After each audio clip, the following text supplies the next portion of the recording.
Good afternoon, everyone. Appreciate everybody being here tonight. Roll call. All the council members are here. Paul Rosenthal is here. Natalie is here with finance. Paul's the city attorney. So we ready to go. We need an approval for the agenda, please. Huh? Is that a yes? Okay, we got a motion. I move we approve the agenda. Okay, I threw you a curve, didn't I? All right, we got a motion to approve. Second? Okay, we've got a motion second. All in favor say aye. Aye. Those opposed? Okay, very good. We're here to start the City Council work session, Monday, September the 9th, 2024. It is now exactly on 6:30. So with that, we'll move to the first thing on the agenda, Planning and Development Committee. Lisa Newberry. Thank you, Mayor. We've got 3 cases tonight that make up the Tuck Farm project. So Robbie's going to come up and present the 3 cases and tell us about the staff recommendation and the Planning and Zoning Commission recommendation. And then what will happen after that is that I'll declare the meeting as an open public hearing. And I'll ask if Mayor and Council please hold all your comments and questions till the end. When we close the public hearing, then we'll have our chance to talk with the developer and staff and the public. And everyone in the public's here tonight that would like to speak will have a chance. Okay, Robbie? Good evening, Mayor and Council. Coming before you tonight, our case number A24-012, Green Rivers Builders, Inc., care of Mahaffey's Pickens Tucker, LLP, who are requesting annexation of a property located at Tuck Road, Conyers Road, map and parcel number LG060010ADP, LG06001000DP in Walton County, and a portion of 4580 Tuck Road, unzoned parcel in Gwinnett County between Foxbury Commons and LG06001000.DP for a total of 61.213 acres. The second case will be, they're all tied together. Case number R24-013. Green Rivers Builders, Inc., care of Mahaffey Pickens Tucker, LLP, filed an application requesting to rezone approximately 201.376 acres located at Tuck Road, Conyers Road, Loganville, Georgia. Map and parcel number LG060010, LG060010A00, LG060010ADP, LG06001000DP, LG060009, and LG060011 in Walton County, and a portion of 4580 Tuck Road, unzoned parcel in Gwinnett County, between Foxbury Commons and LG06001000DP. The property owner is Tuck Family Farm, LLP. The current zoning is A2 R44CH unzoned, and the requesting zoning is PUV with a proposed development of mixed-use development. And then case number V24-014, Green River Builders, Inc., care of Mahaffey Pickens Tucker, LLP, has requested a major variance for the property located at Tuck Road, Conyers Road in Loganville at parcels and portion of parcels LG060010, LG060010A00, LG060010ADP, LG06001000DP, LG06009, LG06011, and a portion of 4580 Tuck Road, which is an unzoned parcel in Gwinnett County between Foxbury Commons and LG06001000DP. The present zoning is A2, R44, and CH. The ordinance and section from which relief is sought is zoning ordinance 221D2 to allow phased developments in the PUV. To kind of rehash everything for everybody, this plan was originally submitted March 8th. We had a town hall April 16th. The case originally went before the Planning and Zoning on April 25th, but it was tabled until June 27th. It came before this body in July 8th and was been tabled to tonight. The annexation was approved by both council and staff. The rezone was approved by staff with a recommendation that The applicant worked with the Utilities Department to guarantee water and sewer sewage service. The Planning Commission voted 3-3 with the chairman casting a tie-breaking vote in favor of the rezone with the stipulations that a mail kiosk be placed in a central location that is not exclusively inside the area of the townhomes or single-family residences, but rather in between. The project featured an enclosed meeting space in a centralized location to both the single-family residences and the townhomes.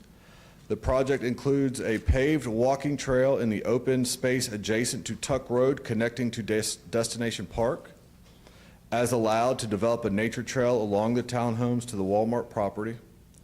Have it expressly stated in the covenants that commercial and residential owners help maintain the trails at a minimum of once per year.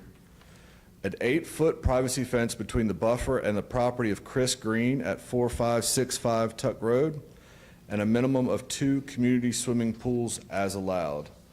And then both staff recommendation and Planning Commission recommended denial for the variance. That's it. Okay, thank you, Robbie. So now I'd like to ask the applicant if you'd like to come up and speak. Let me back up here. So at this time, I'd like to open the meeting for the public hearing to discuss these matters.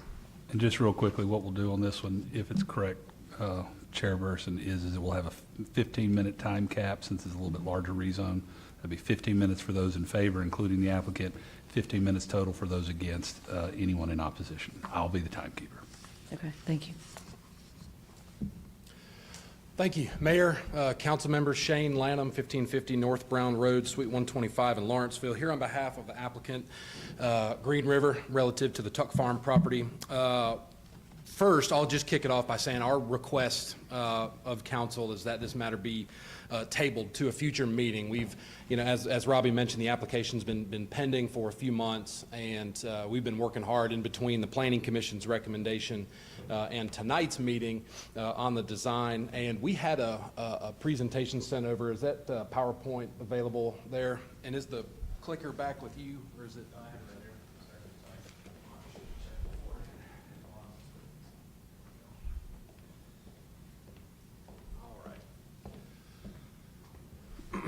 So as that's being pulled up, really, with 200 acres, it's got a, relatively regular shape. There's a lot of potential here. There's a lot of opportunity to truly have a development that is positive for the community, something that we certainly would be proud of, and want to make sure that it's something that the city would be proud of as well. So we've really been working hard over the past few months to try and produce a site plan that achieved those goals. And so the plan that we submitted recently is the one that's up here on your screen.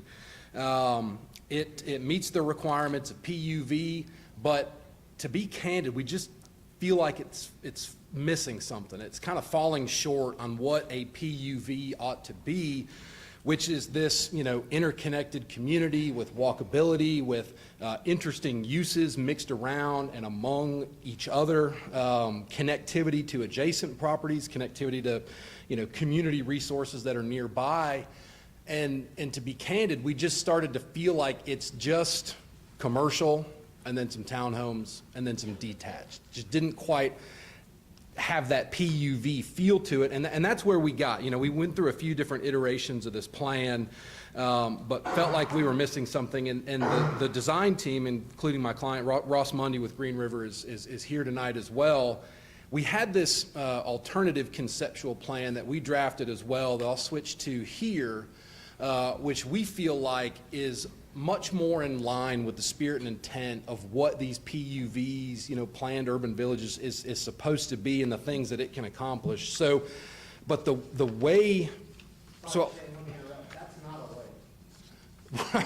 Thanks for that, Ross. So to acclimate everybody, to what we're looking at here, The gray down towards the bottom of the screen, I don't think this laser pointer will show up on the screen, but the gray towards the bottom is our commercial area. We do have some green space at the intersection of Tuck Road and Highway 20 where that new roundabout is proposed. We'll have some green space there exactly to the southwest, and then also, there moving to the northeast at that sort of northern quadrant of the roundabout.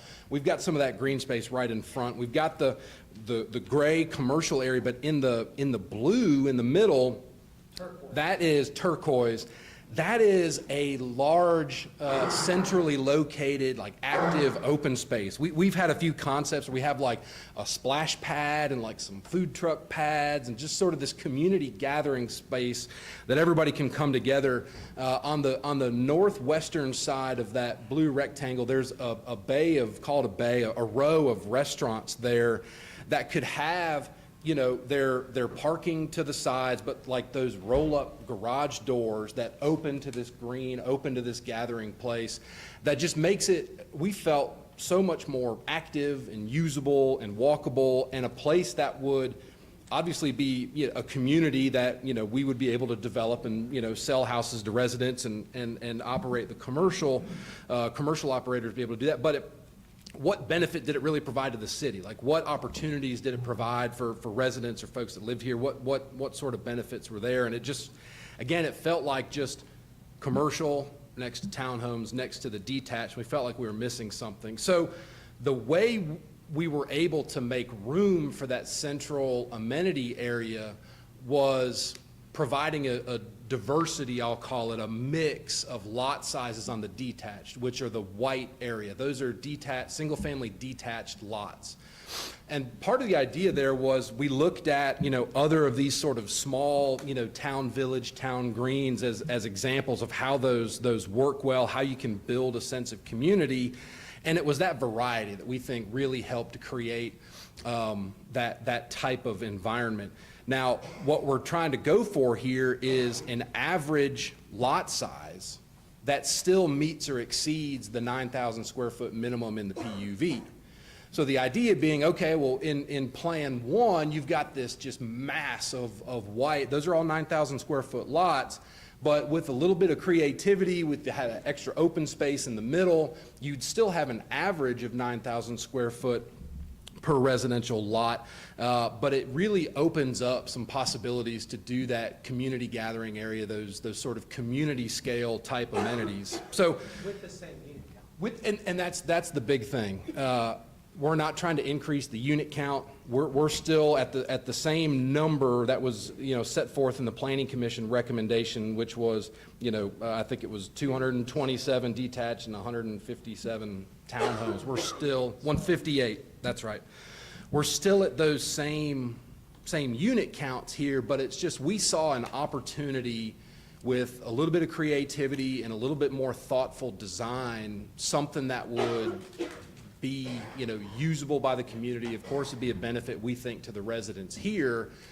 And it just, it really resonated with the design team that we wanted to bring that before council and say, on the one hand, we're still trying to figure out the PUV per the code on the property and to make it work there, but we just saw an opportunity here to do something special and wanted to bring that before council just to be transparent and show you where we are, how we've been working the past few months. I don't know how many versions of the site plan we've had since the Planning Commission hearing, but in short, that's our request. We wanted to come show you what we've been working on, show you these ideas, and we would respectfully request that the council would table their decision on this matter to you know, a future meeting, to the next cycle perhaps, or whatever date and time would please council. But also importantly, we wanted to just, you know, hat in hand, come show our work, show you what we've been working on, how we're thinking about it. It's just, you know, not to go on and on about this, but it's a 200-acre piece of property just off of downtown. It's a big deal, and it matters. Getting it right matters, and we wanted to come show you where we were. So I'll conclude there. I'd be happy to answer any questions if those were going to be held for later. So I'll stop there and be available for questions later. Okay, thank you, Shane. So as we have the public hearing open, I'd like to open this up to ask anyone in the audience, anyone in the public that wants to speak in favor of this project. Is there anyone who'd like to speak in favor? May I ask a question, Lisa? I'm sorry to interrupt you, but we had this issue last time before it was tabled. If the citizens speak now and we table it, can they speak at the next meeting? This is the public hearing for the So matter. they speak tonight, and then if whatever his changes may be, they don't get to speak again? Generally, there won't be another public hearing. The meeting is y'all's to as you see fit, so should you seek input from the public, you certainly can. Okay. But generally, the chairperson controls the meeting, and if there's going to be additional input, there certainly can be. Okay. But this is the public hearing for the Okay. matter. Yes, and just so you know, I wanted to continue on with the public hearing because I realize there's probably people that showed up tonight Exactly. anticipating being able to speak, so I didn't want to not give them the opportunity tonight, in all agree, yeah. fairness. Yes, Yeah. so, and if council wants to have another public hearing, I think we're fine to do that. Okay. Okay, so is anyone would like to speak in favor? Okay, seeing none, is there anyone like to speak opposed to the project? Anyone like to speak opposed? Okay, yes, ma'am. And if you'll just either come to the podium or wait for us to bring the microphone to you.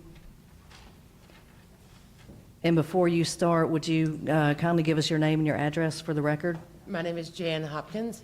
I'm at 199 Fox Run in Foxbury Common subdivision. Okay, My house backs up to Tuck Road, because when I moved here, it was a dirt road, and I had signatures signed to get it paved. I've had multiple accidents in my yard, and I'm opposed to this. We don't need this. You can't even make a left turn in Loganville as it is. There's too many people.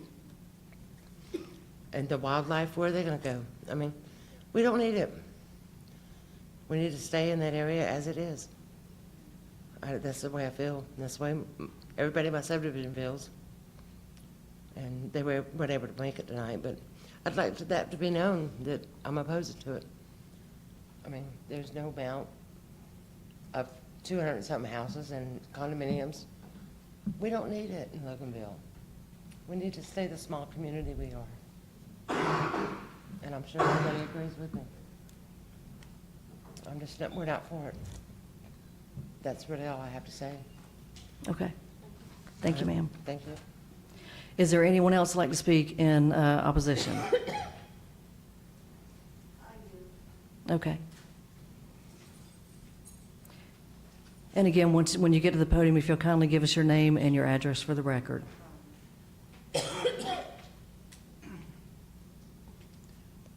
My name is Pat Hauk.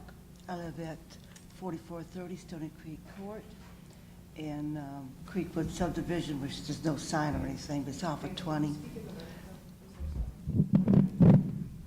Everybody get my name and address? It took me 5 minutes just to turn left in my subdivision. And that's an everyday occurrence.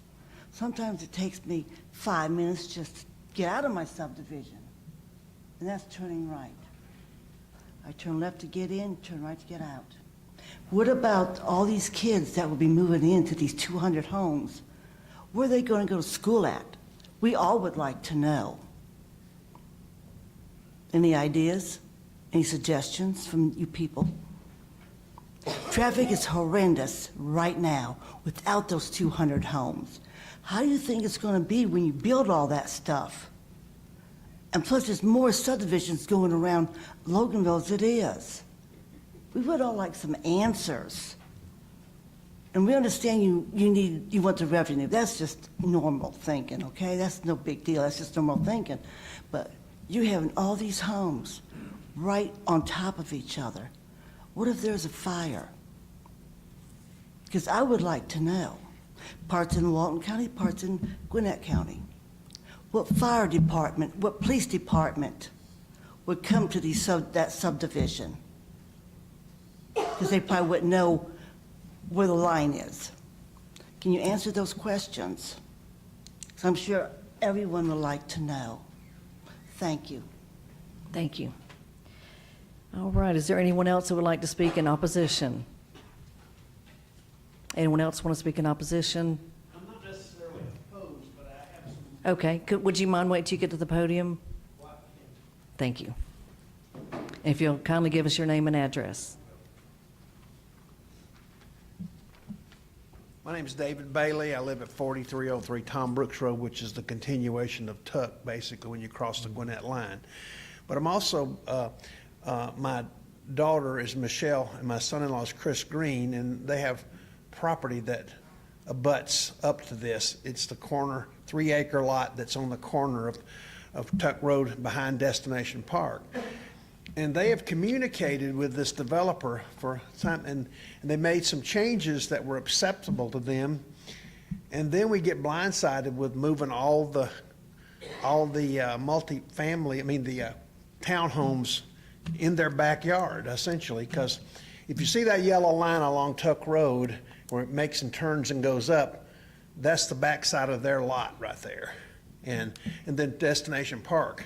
So my son-in-law was, he was so mad about it, he couldn't bring himself to come tonight because he felt he was deceived because they had numerous communications and proposed, but when they totally changed it like this, they haven't heard a thing. And he sent him an email and hadn't got a response from him. So we're just a little bit peeved by that. But then the further thing they're like proposing now moves more of the townhomes, moves all of them in their backyard. So that was just the only concern we have. We realize that the property's going to be developed at some point in time, but I think we need to work with getting the best and not run over the people that are there. And them in the backside on the side of Foxbury Commons are the most people going to be affected the most. Thank you. Thank you. All right, is there anyone else who'd like to speak in opposition? Anyone else want to speak in opposition? Okay, at this point, I hereby declare the public hearing closed, and we'll open this back up for mayor and council to ask questions. 1 second. They have a right for rebuttal. The applicant does. Okay.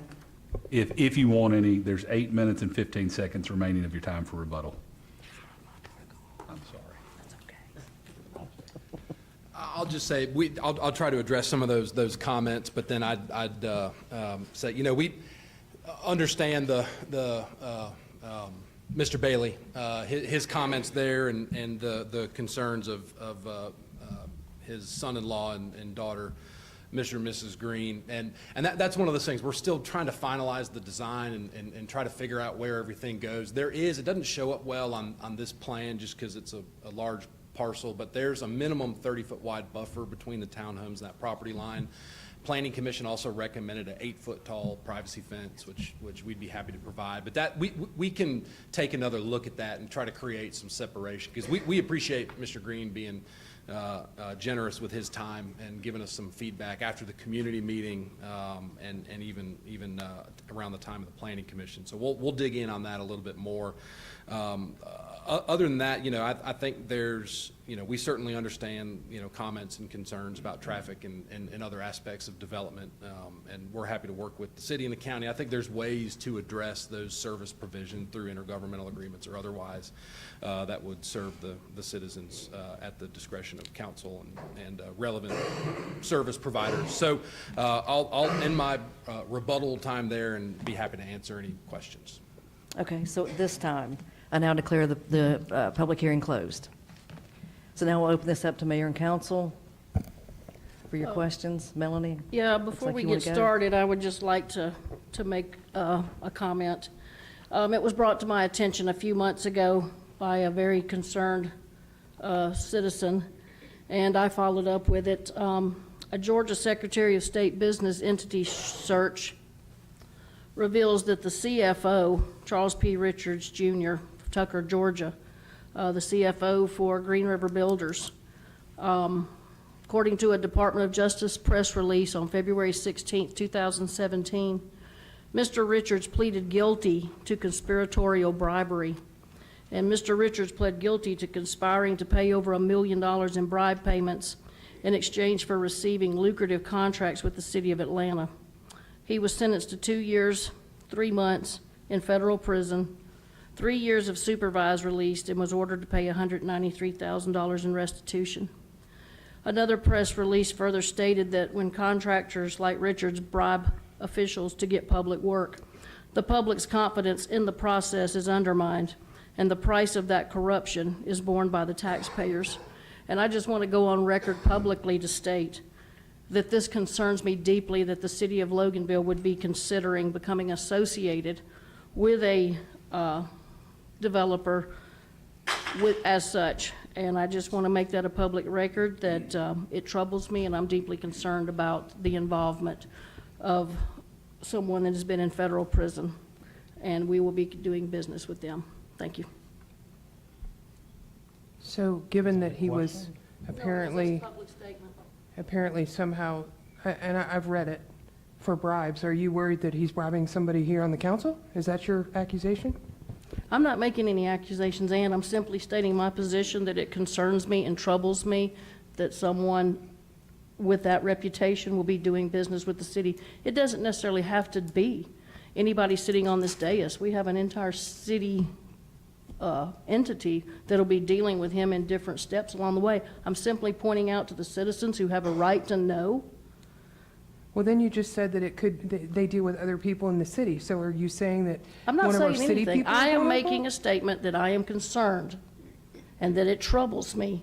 And that is my concern, and it is a public statement that I'm going on the record to state. Okay. So do we, at this point, Paul, do we have a choice to choose who we deal with, who we don't deal with? I mean, every one of us that sit up here are dealing with this case because we have to. Every one of us, not. I mean, yeah, you want to not- take a roll call? Who's okay with it, who's not? I'll go first. I'm not okay with it. Well, my question was, do we have a choice of who we do business with? What's before you? Do we have a choice if an applicant fills out an application, goes through the application process? Do we have a choice in telling them no because of the history? Well, but I mean, where does it stop? Are we going to criminally, I mean, I'm not, sure, it concerns me as well. It sounds like a gentleman, a man was convicted, did his time 7 years ago and is back in, but are we going to criminally background check every employee of every single company that we do business with? I don't think that's reasonable. I'm not saying yea or nay. My question was to Paul legally. Sure. How does this work? The decision that will be before y'all is whether or not it's appropriate to take this piece of property that's currently zoned inside the city limits of Loganville, under its current zoning, and change it to the requested zoning. And in addition, to determine whether or not you want to expand the four corners of the city limits of Loganville with the 61 acres or so that would come into the city. So what's before you is answering the question of what is the appropriate zoning classification. There are all sorts of factors that y'all can take into consideration when making those decisions.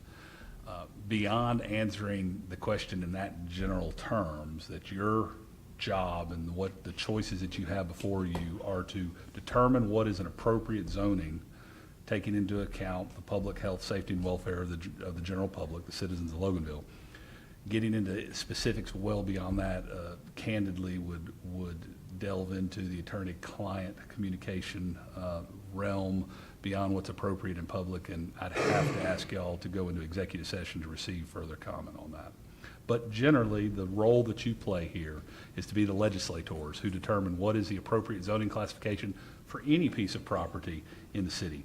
Maybe going to sort of the overall question is, anybody can file an application to rezone anything so long as they are either the owner of the property or they have the consent of the owner of the property, which I've not looked specifically at that, but it's my understanding that the applicant is a developer-type company, and they've received the consent of the property owner to file this application. I'd also like to ask the audience if you have an opinion, and that's certainly up to you to have an opinion. Everybody does. However, it doesn't need to be verbalized where it can be heard in this meeting. Go ahead. Go ahead. I guess since we're making statements, I'll make a statement too. I know this isn't finalized, but looking at each of these, from the first one you showed us to the second one you showed us, I'm a huge proponent of walkability. Neighborhoods that are built for a purpose, something like this, is more in line with the spirit, like you were saying, of a PUV ordinance. The other one was more by our code, which looked to me like a big neighborhood behind a strip mall, pretty much, while this is more integrated. Think about somebody who's living in House 8 over there. They would much more enjoy the walk. I could see people getting golf carts or something out in this community, enjoying that a lot more with this second plan over the first plan. And when it comes to PUV, a lot of the training that went into me about PUVs and overlays is if it's all zone single family, you're gonna have at least 400 homes, and they only got one way, or, they're gonna have multiple ways in and out, but they're gonna have to leave the neighborhood for everything. Versus a PUV, which is more designed in nature, in the spirit of a PUV, to have restaurants and stuff for them to do in the PUV. So I know traffic is gonna be an issue. It's gonna be an issue no matter what this is on, because say it's not them that buys it, the next one that comes and buys it could be a DR Horton, I guess I shouldn't say that, PR Dorton, or any one of those tract builders that can just put a ton of houses on here and nothing else. So I'm just saying, as Paul says, we got to make a choice about land use. So I'll make the statement that PUV, this hits more the mark with the PUV in your second plan than the first one I saw. So I appreciate y'all doing y'all's due diligence. I know y'all been in a lot of months now doing extra steps trying to get this right. So I commend y'all for doing that. So thank y'all. Any other questions? Quick one, I think would be an easy answer. Have y'all heard from GDOT yet on your entrances and how you're going to work within their construction? Right, that's, dealing with GDOT, I know, excluding present company, I think there's, some challenges and timelines and the information you get in that regard. But Ross, I'd have to defer to you. Do we have any Nothing? updates from them? Okay. Nothing- Have you, nothing you've been in recently. contact with them though, right? Well, you don't want no until you want no. So we really wanted a blessing, and then we'll get the no on that entrance on 20, and we'll work around it. Okay. Yeah, we're trying to get a timeline, really, because with the concurrency as part of the PUV, that's as important as an entrance. Exactly. Yeah, that's why I thought GDOT might be the key to this whole thing, getting that done, and We need to then. go do something else for a living. GDOT's the key to it. Well, I mean, how you gonna know where your entrance is gonna be and how much land they're going to condemn? I mean, That's right, and that's kind of part of the mystery, and we're trying to pin them down and get updated designs, and I think we've got some follow-ups scheduled here soon, and so that's something we're trying to drive Reason for. to table. Right. So, that's something we're pressing on, because as Ross mentioned, it's important to us, it's important to the design, and we want that certainty, we want Right. that clarity, and so it's in our best interest to know, and so we're trying to push to get it. It's just, navigating that, department of state government. Hard to get an answer. it is. Well, we do that, we go through the same thing, but I think for purposes of making a decision on this project overall, I think those are critical things we need to know. Where's the entrance gonna be? Where exactly is it gonna be? We don't know how much land they're gonna take. Like you say, maybe another reason to table, but how long do you table? Because we're dealing with GDOT. But I don't think it would be easy for any of us to, certainly not me, to make a decision without having everything. That's a fair point. I'll say this, and I'll offer it for what it's worth. There are a few existing curb cuts on that section of Highway 20 already. I think we're optimistic that we'll get a curb cut on the Highway 20 side. I mean, we think it makes a lot of sense. There's some existing curb cuts, so. Where our curb cut is the driveway. Okay. That's right. That's right. Is the assumption close?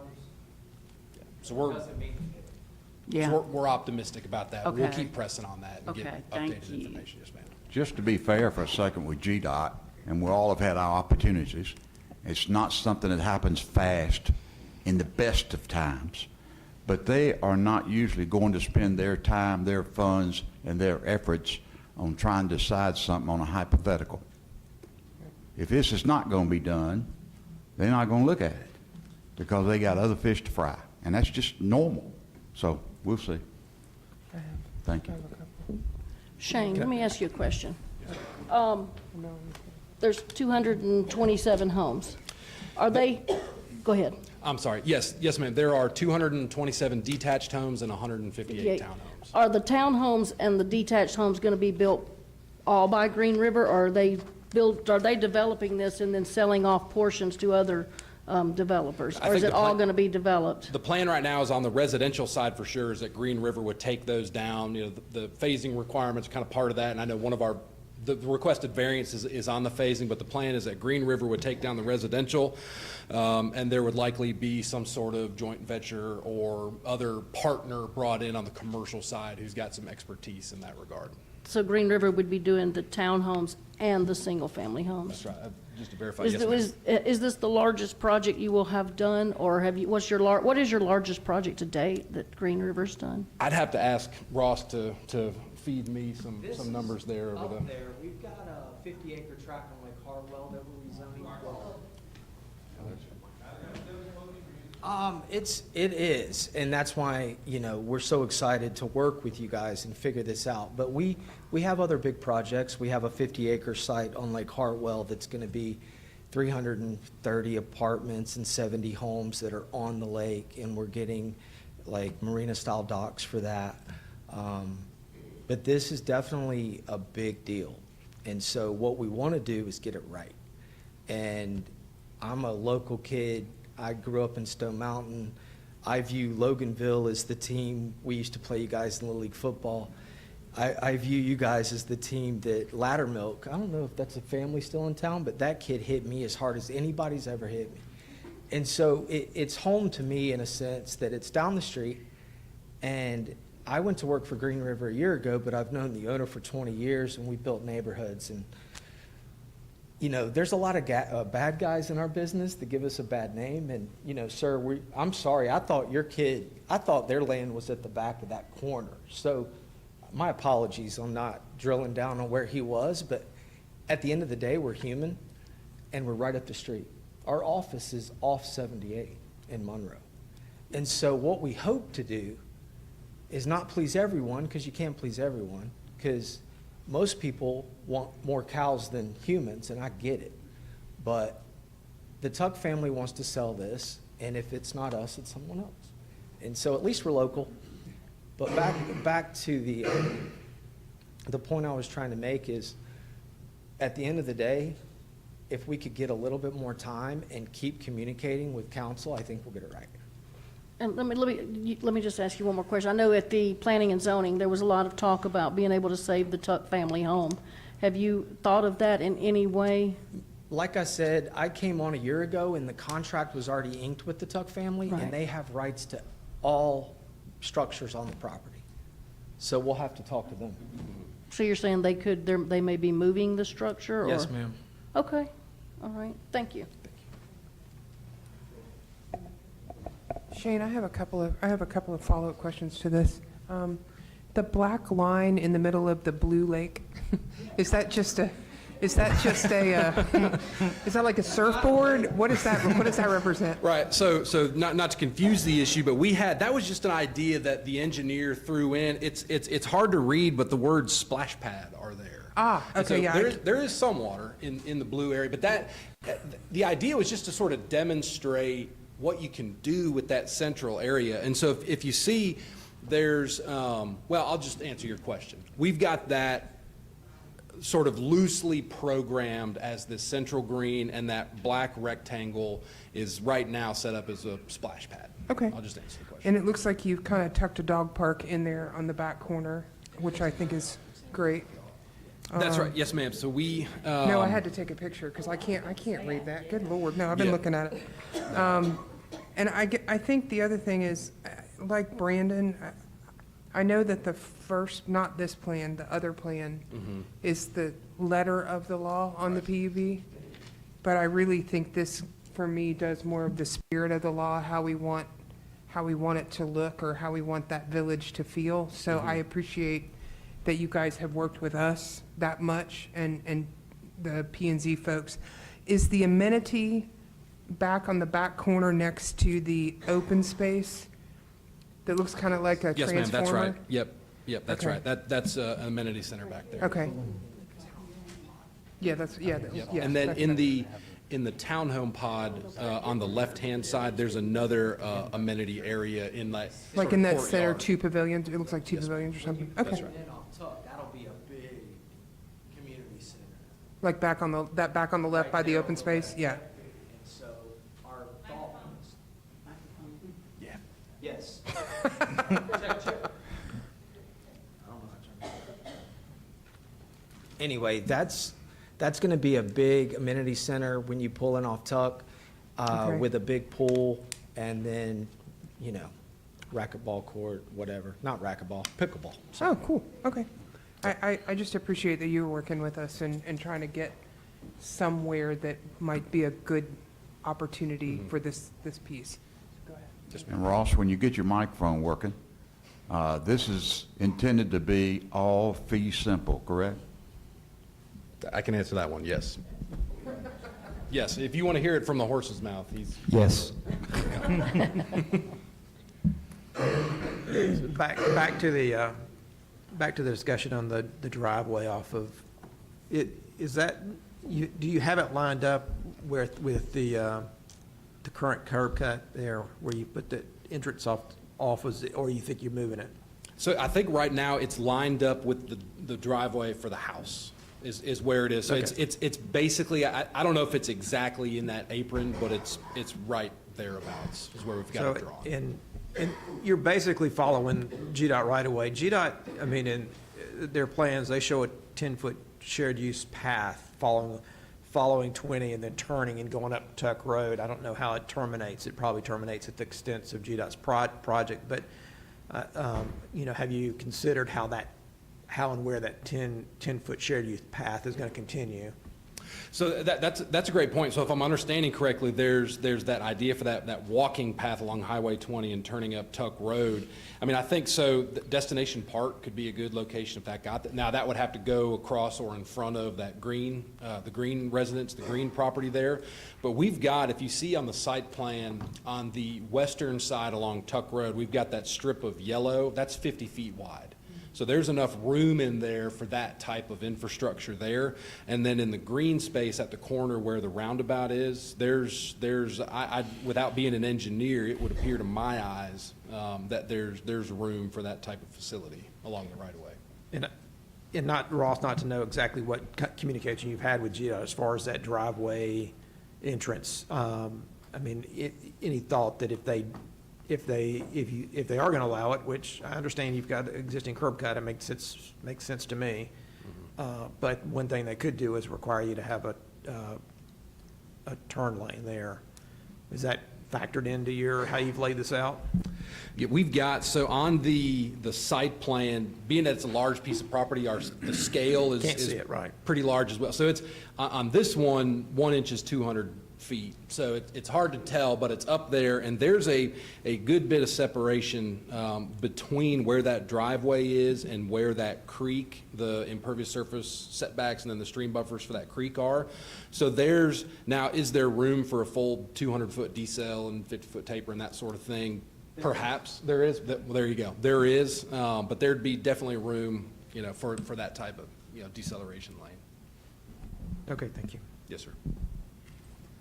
Lisa, will we get a copy of this? Will y'all send this to council, this new plan? Yes, absolutely. Or send it to And Robbie or- staff may have a copy of it, but Okay. I'll make sure that we send in a updated copy. Yes, ma'am. Absolutely. I should have brought the hard copy. Yep. Ross, for the help of the council, would you prefer a 30-day delay or would you prefer a 60-day delay? Because we need to be in the final stages at some point. Well, we've been really grinding on this, and I think with the momentum, and I've got everybody's attention on my end, I can push it through in 30 days. So you're I looking feel at like I'm going to October. lose a little momentum into the holidays, and people start going out of town. I feel like now's the time for us, if you guys would afford us that time. And in talking with Robbie, November is a pretty full agenda for us, so we would prefer October or December. Yes, ma'am. So sorry to jump on you, Ross, there, but that's, so we've got our consultants fired up and paying attention, like Ross said, so we think we can get it done and turn around in time to get an updated plan before council with some time to review. We can submit that to staff, which then opens it up to, public review and that sort of thing. And just to be candid, if we get to that point and we get pinched again, we may say, council, hey, we're close. We're not there yet. And I may be, in 30 days asking for the same thing. Again, just full disclosure, don't have a crystal ball, but we feel confident that we can get this turned around. Okay, and Paul, we do or do not have to send this back before planning and zoning? You do not. Okay. All right, so is everyone in agreeance that, so Thursday night we'll need to make some motions to table this for October. Is everyone in agreeance? Everybody's good with that? Okay, We'll need a vote on that Thursday night. correct. We'll have That's three correct. individual votes.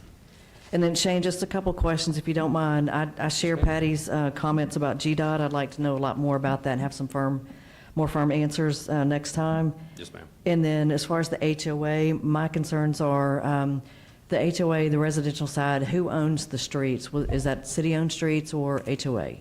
The plan right now is that these would be public streets dedicated to the city. We would have an HOA, and it would probably be set up, not to speak out of turn, I'm focused on the land use and not sort of the operational things, but you may have a townhome owners association, a detached owners association under one umbrella. So you've got like a master association, and then you'd have like a townhome component, a detached component, and then the commercial owners. Because one of the things that Planning Commission mentioned in their recommendation, and I think it was a good idea, is just to make sure that, for things like walking trails, other common area, that all property owners, commercial or residential, pay to maintain those community facilities. So we'd have to structure it and be creative, but there would be owners associations. Okay, that's exactly what I was thinking too. As far as the commercial side of it, I'm assuming there's another property management company that handles the commercial side? Yes, ma'am. That's probably exactly what would happen, is you'd have an owners association similar to an HOA, but for commercial property owners, they would have, common area, parking lots, certain infrastructure, stormwater and access drives and things like that, that would be maintained. All of the owners would contribute money to that, central fund, and they would maintain and operate those common areas. Okay, and and I'm not a developer, so I'm just kind of figuring out how this works. So if you've got all this common land, common grounds, you've got the amenities, you said pickleball, dog park, splash pad, pool. So of all these associations you're talking about, who is ultimately in charge of maintaining those? So it would be, what you would probably do is, so let's say, for example, in the white residential area over towards the northern corner of the property, near where over to the green on the right where the stream is, there's a dog park. So just to use the dog park as an example, given that it's kind of surrounded by the single-family detached, if the detached had their own, sub-association, they would probably maintain out of their dues those facilities. That would be one way to do it, is that you sort of designate responsibility to where the amenity is and the nature of it. Now, on the other hand, if you had a larger sort of master community amenity like a pool and a cabana and things like that, you would likely have the residential owners associations paying for the maintenance of those facilities.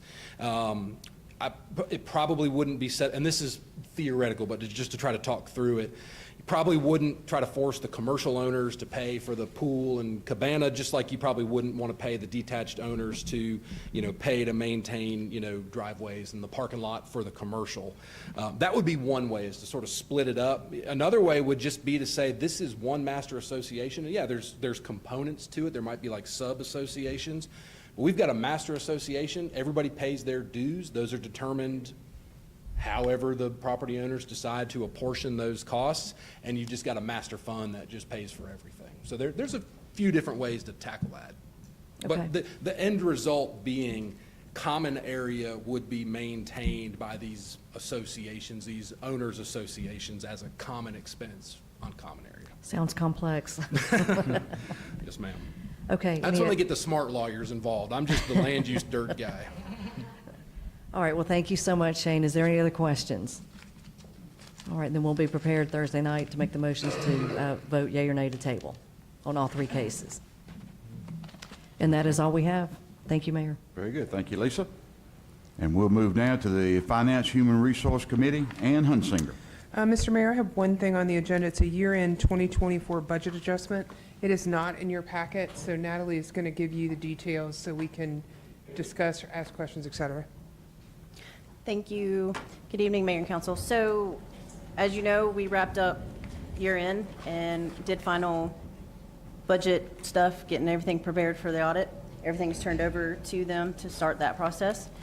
However, on year 2 enterprise funds, water fund and sanitation fund, the overall budget is in balance. Well, not in balance. Let me scratch that. It's your revenues exceeded your expenses, but in the expenses line items themselves, we had to do disposal of assets. So we disposed some assets that were no longer in use. They're either gone, sold, whatever. We went through a detail audit on our asset list, and we had to dispose of those. And it being proprietary, you have to list that as an expense on your books, unfortunately. So we don't budget for that because we don't normally do that year to year. So we need to amend that line item to make that budget make the expenses be out of balance. Sanitation fund, we actually spent more paying waste management than we had actually budgeted for. Simple as that. We still collected more revenue than we did expenses, but in order to clean it up, we've got to have the amendments to do those. But again, revenue was over expenses, so it's not a bottom line problem. It's just what we budgeted didn't equal what we spent. Essentially, we're moving pennies from one bucket to another. This, you're actually allowing us to amend that actual line item. Okay. That we, like if I told you it was going to be 500,000 and we spent 510,000. Got it. Okay. Does anybody have an issue with putting that on the consent? Okay. Mr. Mayor, can we put that on consent, please, to approve those adjustments? Paul, are we okay on consent on that? Yes, that's fine. Okay. What say you? Yeah, consent. Consent? Okay, let's put it on consent. Okay. That's Okay. all I have, Mr. Mayor. Thank you. Thank you, Ann. And we'll move to Public Safety Committee. I have nothing tonight. Thank you, Mayor. Oh, okay. Thank you, Melanie. And we'll move to Public Utilities Transportation Committee. Bill Duvall. Thank you, Mr. Mayor. So in your agenda tonight, we've got 3 items to discuss. They're in A, B, and C. I'm going to start with B first. B is to purchase 2 mini Kubota excavators. I guess, or maybe I should say 2 Kubota mini excavators. So right now they have, the city water and sewer has 2 excavators. They were 2012, 2013, but they're using them 4 different ways. And so what's happening is they need to be able to spread their resources properly. They need to go ahead and purchase 2 more excavators. And the other thing is those other 2 are aging. I mean, it being at 2012, 2013. So they received a state purchase order, or purchase from state contract, excuse me. The 2 excavators, the total cost is $111,956.40. Like what I said, what they'll use them for is to be able to share not just water and sewer and repairs, but they'll use them for their ditch details and anyway, it helps out stormwater and the water department and et cetera. So we want to use ARPA funds for this purchase and water and the water fund as well. Correct, Natalie? All right, do you have any questions on that? Well, you skipped over the trailer. Were you fixing to go back to that? That's why I said I went to B. Okay, okay, I didn't hear you. I'm sorry.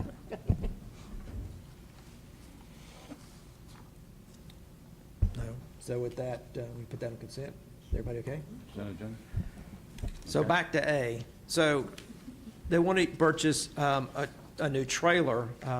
What they have is old and broken down, and so they went out and got, this trailer would be for carrying the new excavators as well as other equipment, I'm sure. They obtained 3 bids, as you saw in their package, 3 quotes. The quote before us is for $15,995. Now, there was a second quote that was a little over $18,000, and then there was a third quote that was for $12,000. So in talking with them, the problem with, let's see, compare and contrast, the one that's to $12,000 is just, it's not as well built, and it's the frame that on the other one is better constructed. They expect it to last longer. It's also going to be a tilt trailer as opposed to having the ramps. So Danny said that they actually may want to purchase to replace some other trailers in the future. So they only want to buy this one now, and they're going to use it, but they want to make sure that this is the right tool for them as they move forward, as opposed to buying more than one. So that's why they're purchasing the one for $15,995. Any questions on that? You answered my question. Okay. So I'd like to put that on consent. That's okay? Consent. All right. Third item on the agenda tonight is, so they want to purchase, implement Tyler Technologies EAM and ESR. And I'll be honest with you, I forgot the acronyms. But essentially, the software they use now for their work orders is back Cartograph. Cartograph is basically, it's been, the software itself has been morphed from different companies over the years, and at the end of this year, it's going to be no longer serviced. It also is complicated, not working well. They've been using the Tyler software in their billing department. And so what they did is they like it because it actually will consolidate the work orders and the billing, and so it's all one system. They did look at other vendors for other software, but they couldn't find one that was compatible that can handle the billing and the work orders. So that's why, and Kyle's here too, if there's any questions, but that's why, together between Brandon and Kyle, they selected this Tyler to go ahead and cover the whole city. The cost of this software system is $87,307, and they're going to cover that with general fund and water fund. My only question, it might be for you, Kyle, because the other system that we're using is at its end of life. They call it no longer support it. Do you have any idea, for $87,000, do you have any idea how many years we're going to be able to get out of this before it'll time out and its end of life?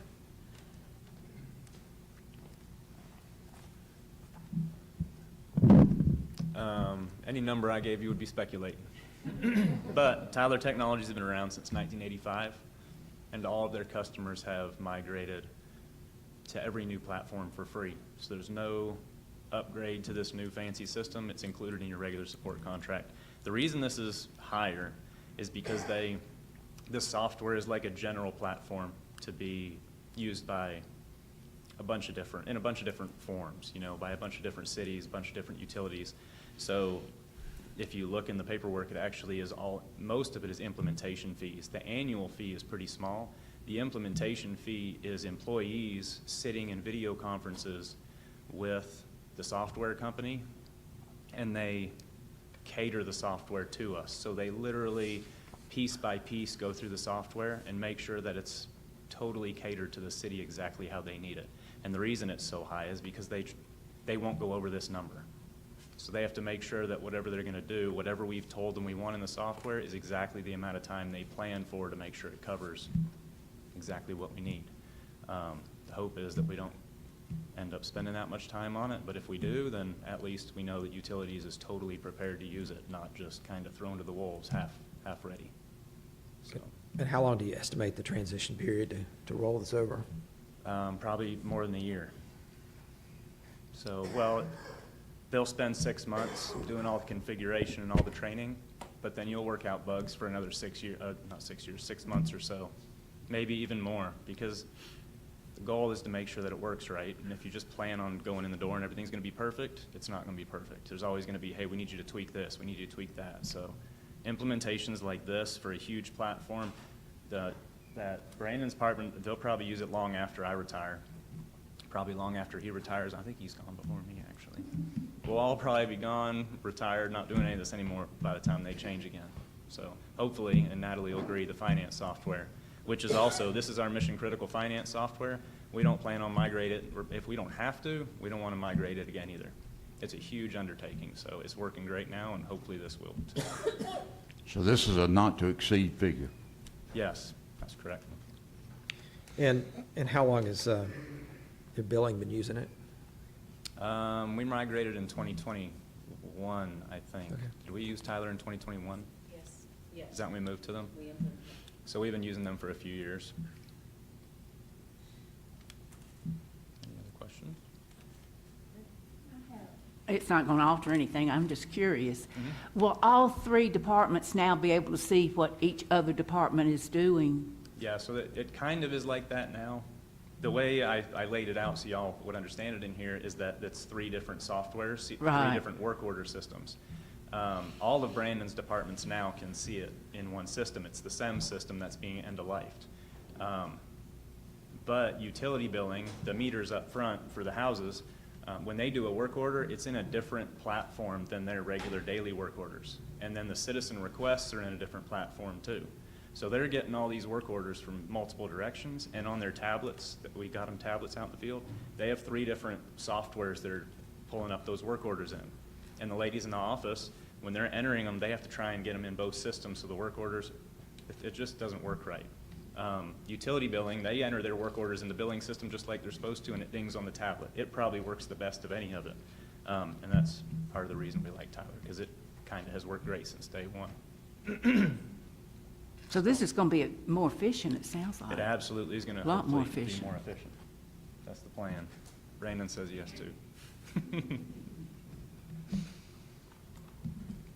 Consent? Consent? Okay. Thank you. And with that, Mr. Mayor, I have no other items. Okay, thank you, Bill. Now we move on to Public Works Facility Committee. Patty Wolf. Yeah, mine's simple this evening. LMIG. Do y'all know what LMIG stands for? I did not. I'll be honest with you, I just always would nod my head when they'd bring it up, like I did know what it meant. It means Local Maintenance and Improvement Grant, which is what we're going to talk about. And it comes from our gas taxes. The grants come from our gas taxes, which I didn't know that either. It's time that we approve the LMIG grant, and what LMIG does is street work, paving and all that kind of stuff. You've probably heard of that before.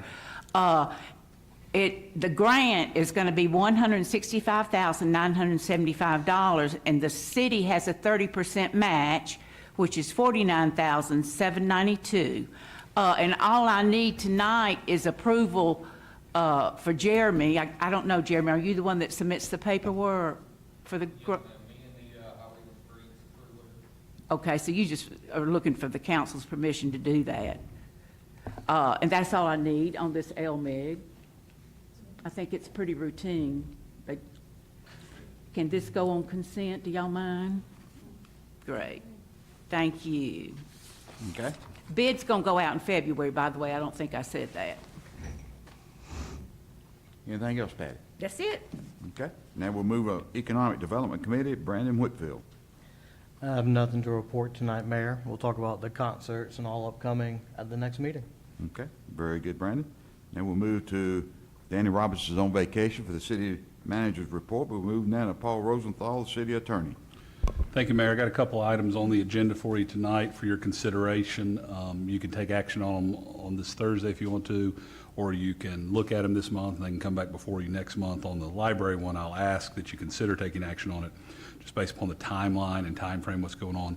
But before I get to those 2 items, one thing I just want to report and let y'all know is that last week, I guess it was, they all go together at this point, but the sale of the dirt to GDOT and the sale of the right-of-ways to GDOT has gone through. So this young lady took in about $750,000 from GDOT, 710 or so of it related to some of the dirt right at the intersection of Highway 20 and Highway 78, basically a portion of the existing library facility.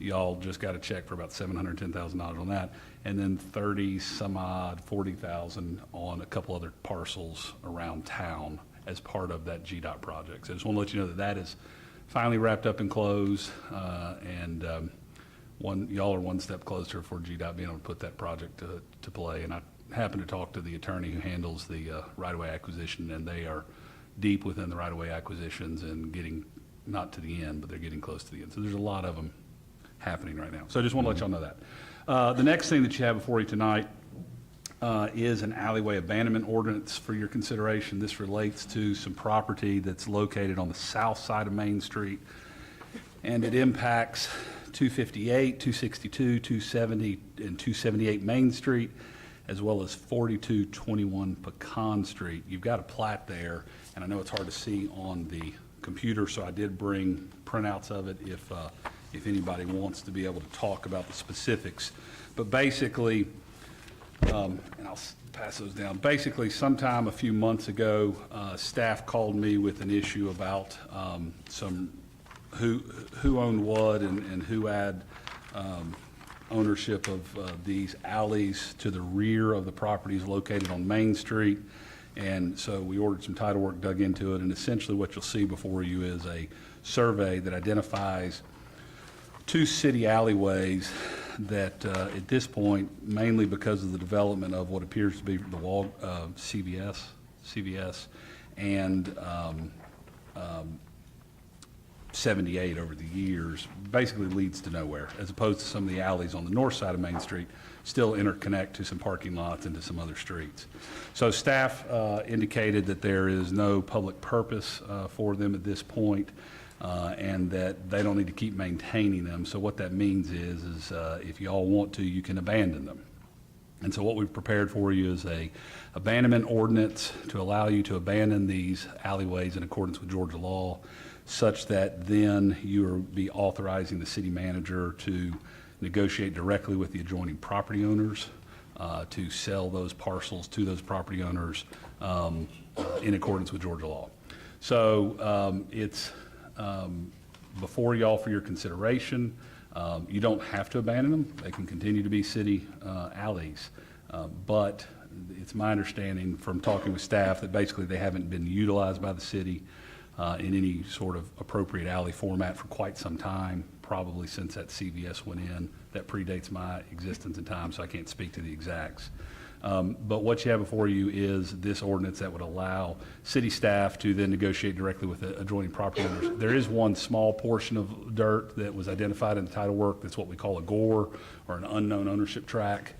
On the plat that you have before you, it is tract number 6, and it's highlighted in green. It is a very, very small parcel of dirt that appears to have what we call unknown ownership based upon the title work of all the surrounding parcels. So the recommendation there is, and you have authority to do this when the ownership isn't clear, is to simply quit claim any interest that the city may have in that dirt to the property owner that is 4421, or the owner of tract 5, 4421 Pecan Street. So that's it. I'll be happy to answer any questions that you may have. And again, this is one of those where it's not an ordinance that's going to apply sort of going forward in your book. So if you want to take action on Thursday, you can. If you want to come back before you again in October, you absolutely can. That's up to you guys. Well, I'll be happy to answer any questions. I want to mention real quick, Mayor and Council, I'm recusing myself from this vote because one of the properties that is abutting to this is the one that we're working on Main Street. thank you, Brandon. I know there are some other property owners here tonight, so I know they have questions. They want to probably know how this came about, how it affects them. One of my questions is if you're going to sell it to them, I mean, who actually determines the value of the alley? So what Georgia law says in this regard is we can submit it to an appraisal if you want us to, but we can also just, if you approve this ordinance, what we'll do is, this is the section of the statute that allows flexibility. So when you, and the reason why, there's two sections of the, what we call the disposal statute for municipalities that allows flexibility. If it's a more normal piece of dirt, like let's say the library, let's take the old library parcel. When and if y'all decide you're gonna sell that property, that would either have to be by sealed bid, by auction, or by real estate listing. It has to go through a particular process. But the law recognizes two sort of exceptions from that, is when it's a very small parcel of land that's so narrowly stripped that it can't be used for any other economic purpose, then the law allows the government or the municipality to negotiate directly with the neighboring property owners to sell by ordinance. The other exception is if the internal valuation is so small, which this one would probably qualify under that as well, that it's not greater than, I'd have to go look it up, $30,000, then the same sort of exception applies where you don't have to do it by sealed bid and all that, and you can just go straight to the neighboring property owners. So the way that it would process and work out in this situation is that if y'all approve this ordinance, then I'll work with Danny and we will notify these 1, 2, 3, 4, 5 adjoining property owners, let them know that the city's abandoned the property, and that if they have interest in purchasing the property that abuts theirs, right, that adjoins theirs, then they need to contact the city and express interest. And then basically what happens is if there's only one person that has interest, right, then, okay, we'll work directly with you on this property.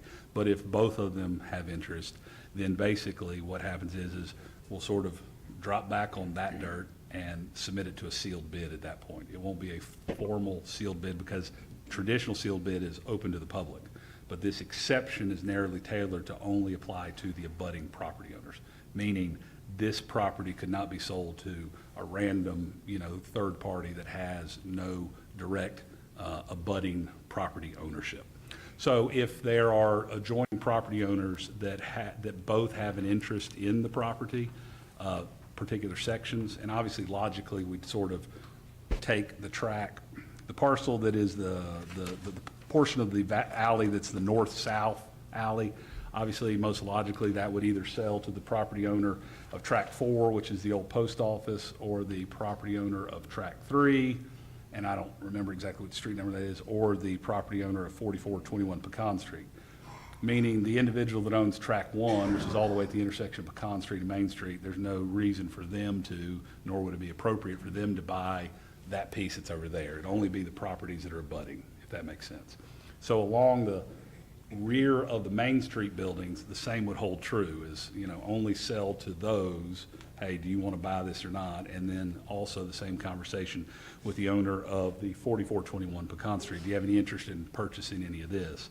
And for those portions of this alley that there are multiple property owners saying, hey, yeah, I'd like to buy that, then we would submit it to essentially a private sealed bid process. Submit a sealed bid as to what you're willing to pay, and then basically city staff will take the highest dollar because y'all's obligation is to maximize these dollars when you're selling property on behalf of the city. So this alley's been here for, gosh, probably 100 years. Probably. So nobody's. Probably longer. Yeah, do what now?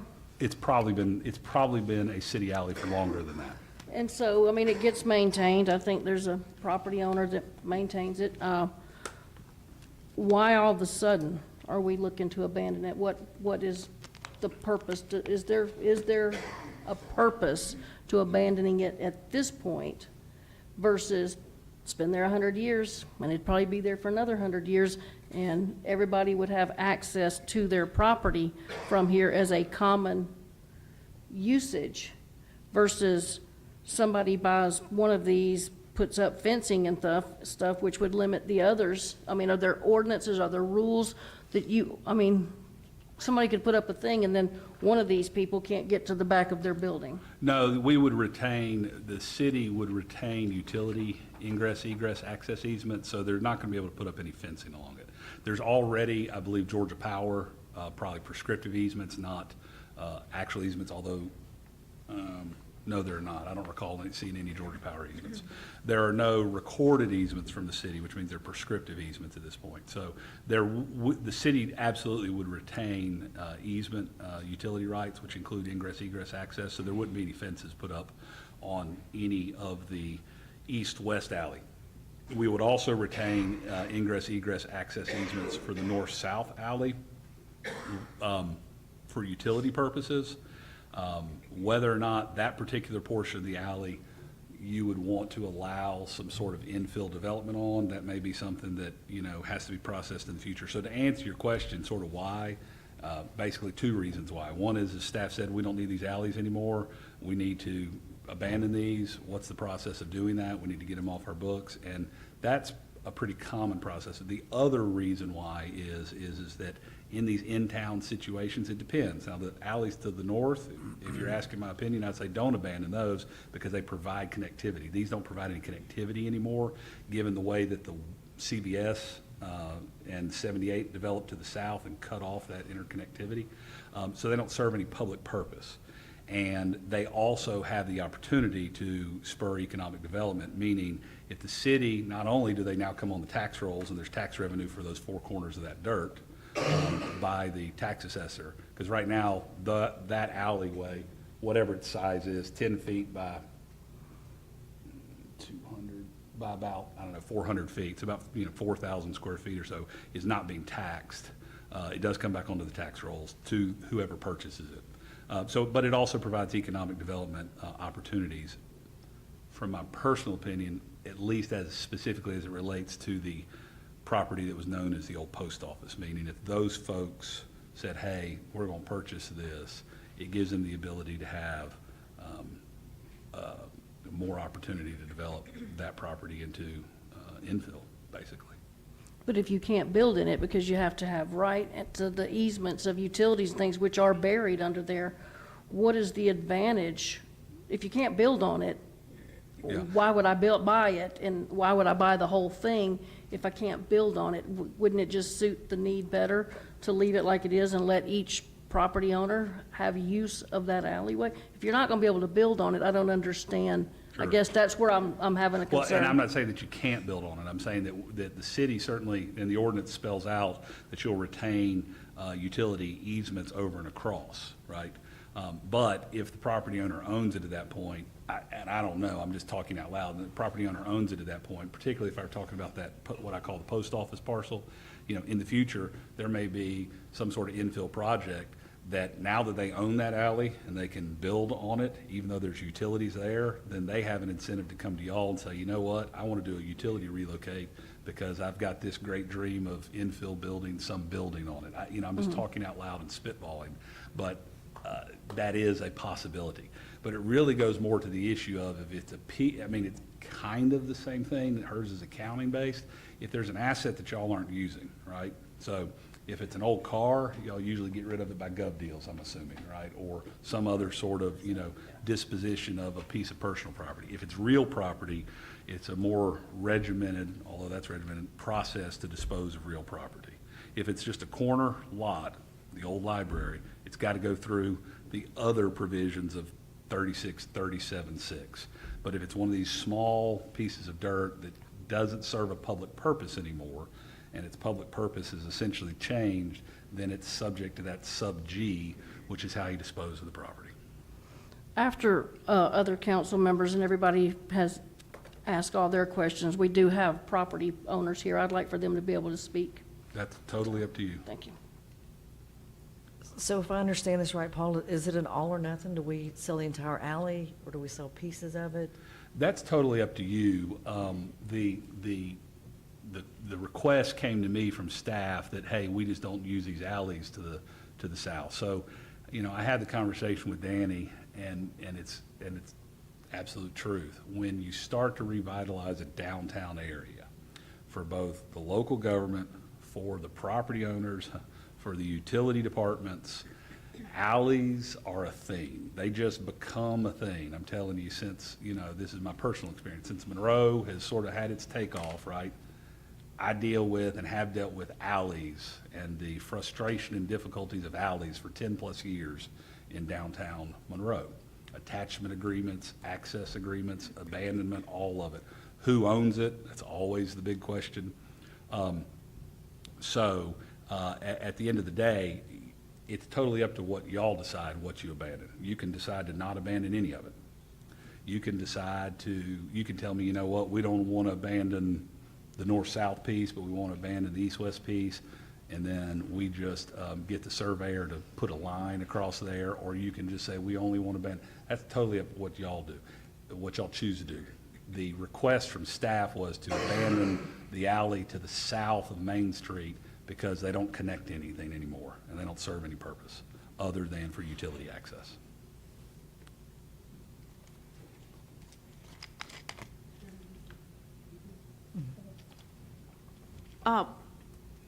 You know, Paul, I'm troubled by this.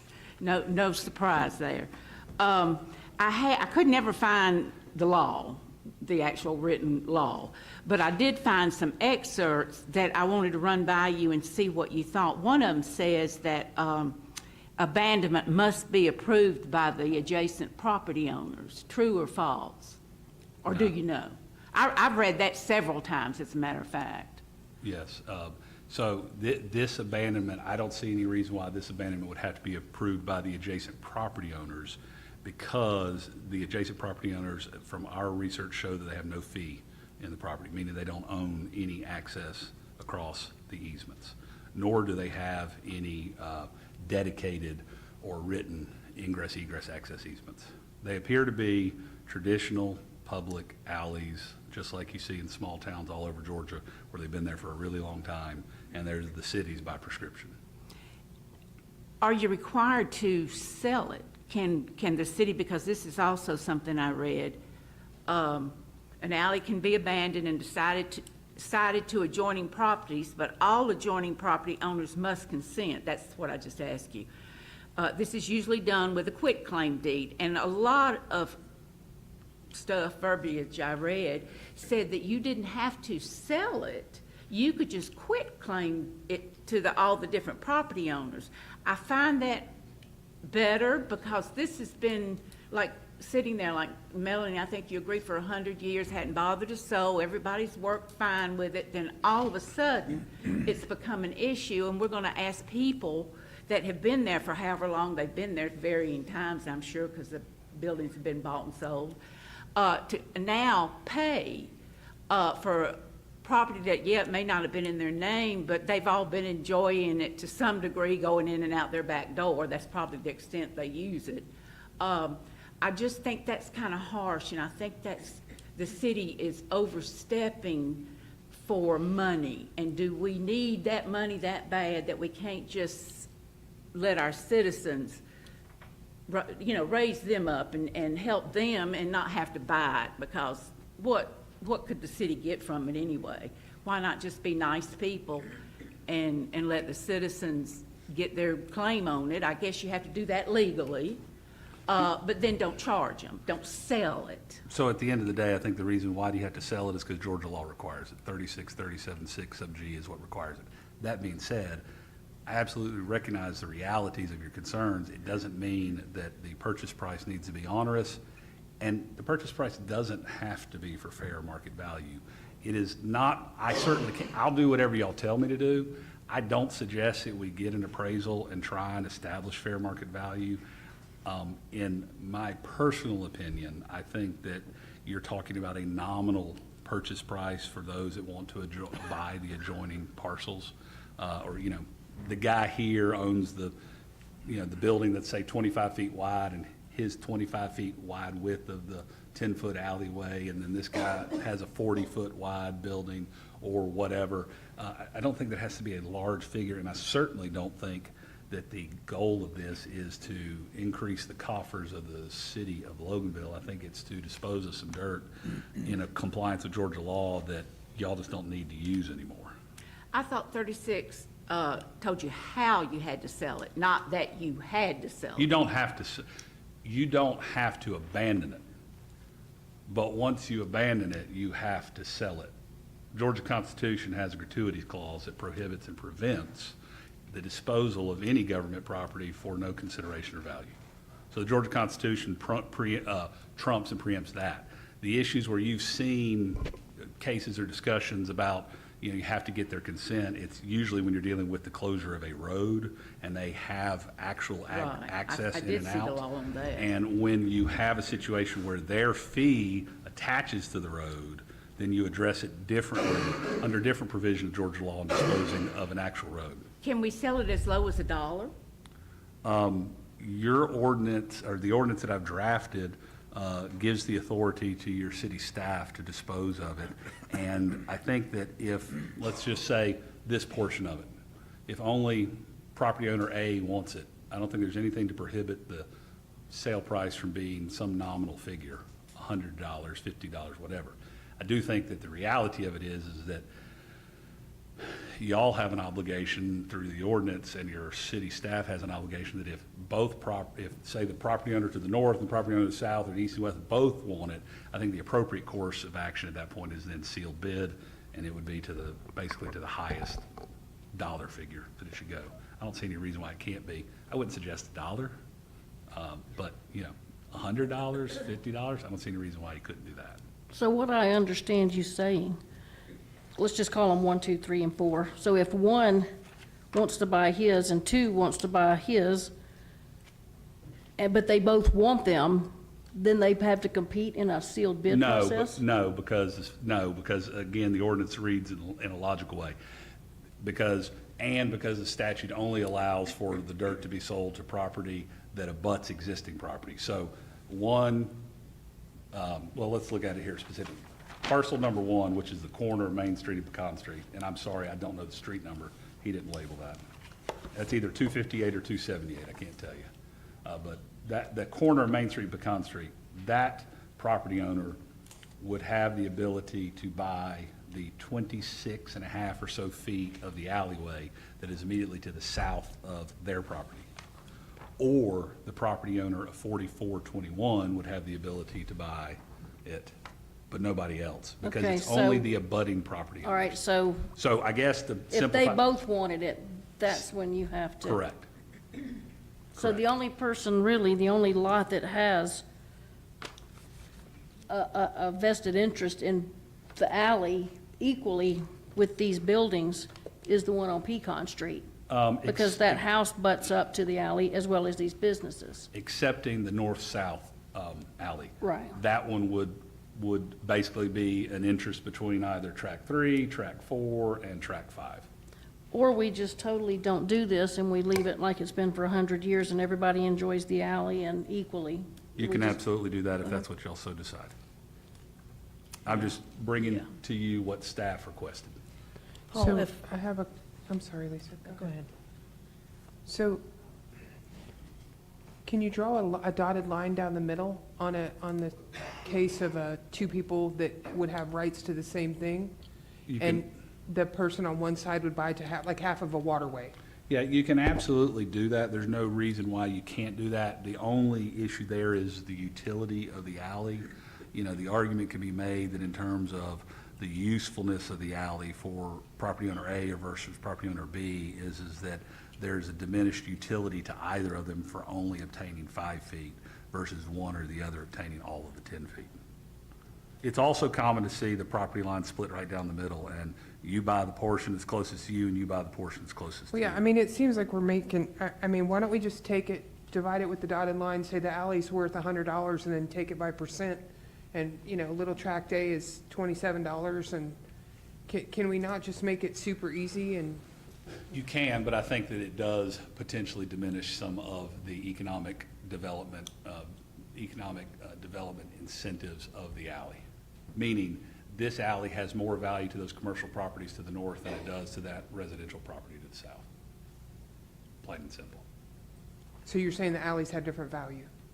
I'm saying that the alleys, practically speaking, have different value to the various property owners. And you're saying the 10-foot, the one we're talking about, the alley we're talking about has economic value? Or did I miss something? Sure, I absolutely think that it has economic value. To do But I'm not an what? appraiser. I'm not an appraiser. He said somebody could build an infill in it, like you could build something on it.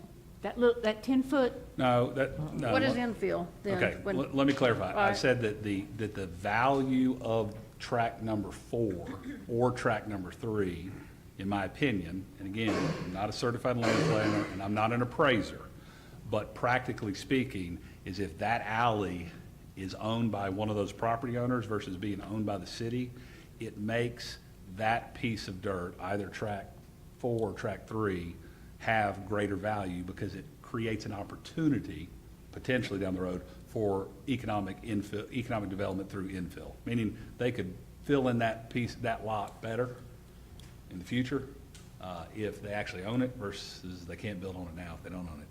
Would they have to do some utility relocates? Absolutely. The alley to the east and the west, no, I don't see any infill build on that. What I was saying is that I think it's very practically, I think that any appraiser would give you this opinion. Again, I'm not a certified real estate appraiser, but I believe that any appraiser would give you the opinion that if you took all of that east-west alleyway and appended it to track 5, 4421 Pecan Street, the incremental increase in value to that parcel versus the incremental increase in value to appending that alley to those commercial buildings to the north, you would get a larger incremental increase in value. Okay. Let me ask you this now that I forgot my question. All right, let's say, just for the sake of a discussion, that none of the people facing Main Street want to buy theirs, or let's say that Track 5 wants to buy it as well as each individual person. But let's say Track 5 makes an offer and buys the whole alley. Well, Okay. Okay. All right, let's say that, I mean, I don't want my number 1 doesn't want his, number 2 doesn't want his, 3, so on. But or they all do, but also number 5 does.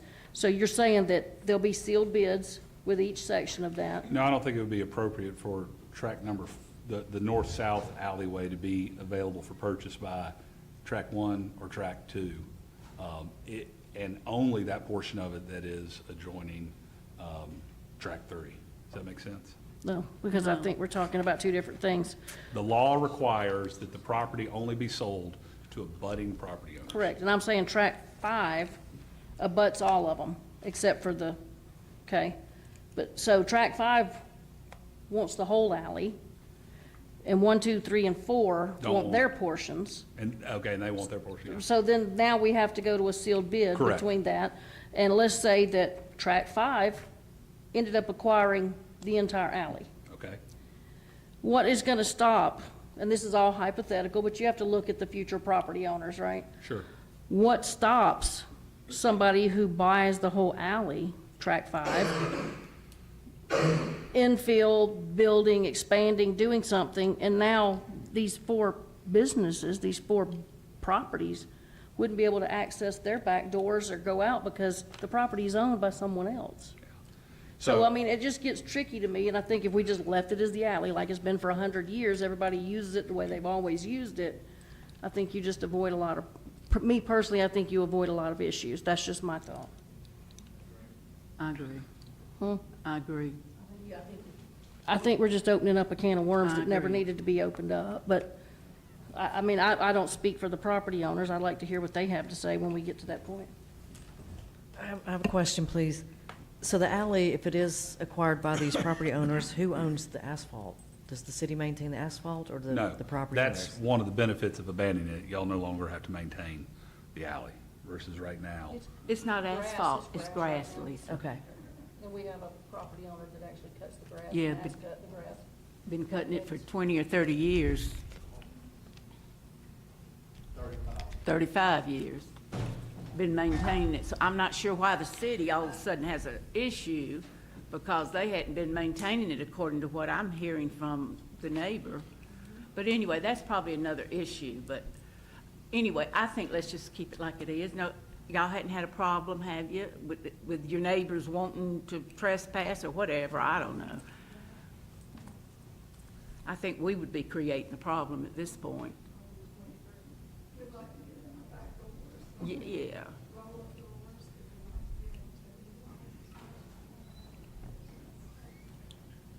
Anyway, we have to vote. I'm just making a comment of what I think.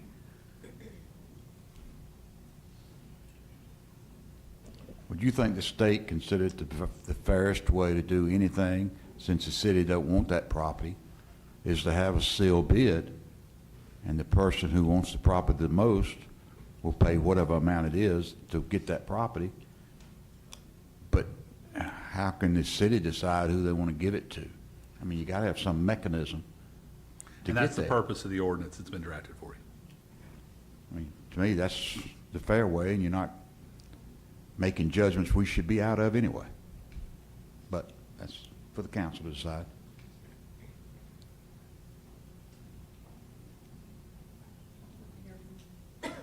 That's totally up to y'all. Do y'all have any more questions? If not, I'd like to hear from the property No, owners. no, go ahead, yeah. Anybody want to go first?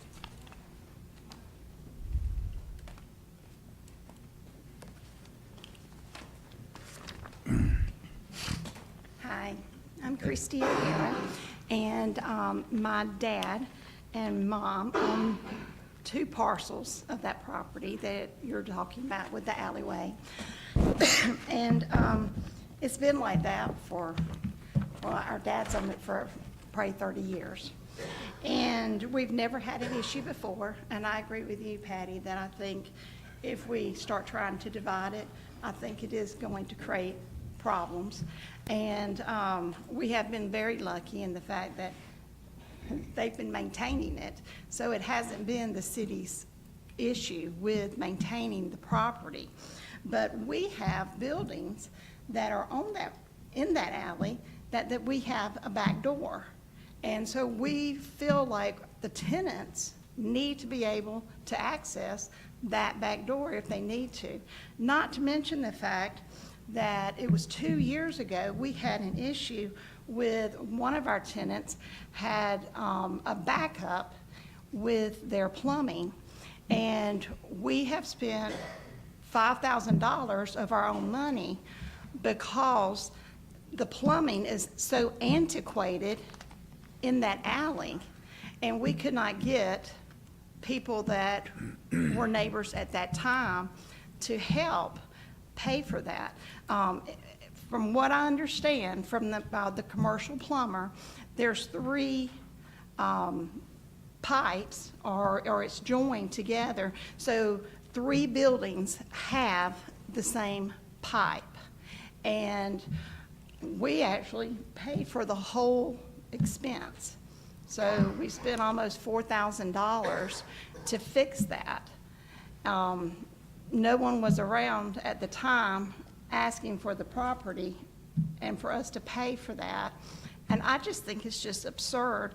And it really doesn't look well, I feel like, on the city to be bringing this up at this time. It makes the city not look like they're being very fair. I think a closed bid is, I don't trust the process, because I feel like this timing is a little shady. It has never been addressed over 100 years. Why does it have to be addressed now? I just don't understand that.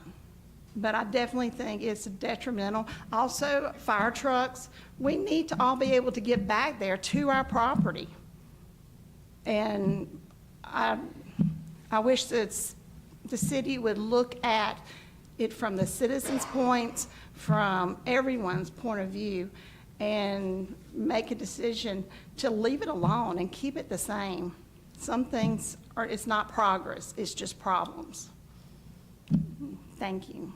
You're welcome, thank you. I have a question, real quick.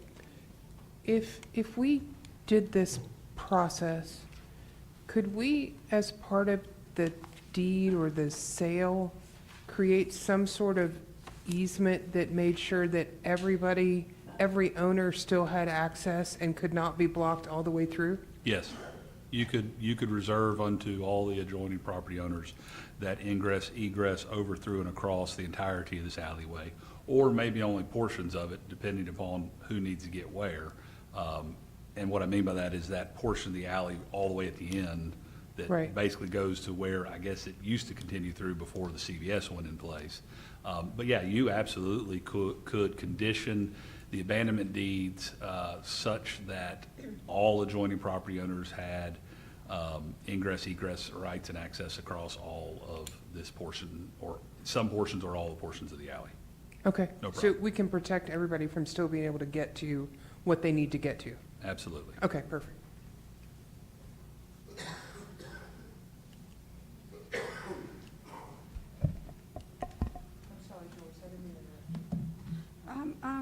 Christie, we own the properties right there. And the main concern there is being able to get into the back doors and entrances. We have a roll door that they use for deliveries.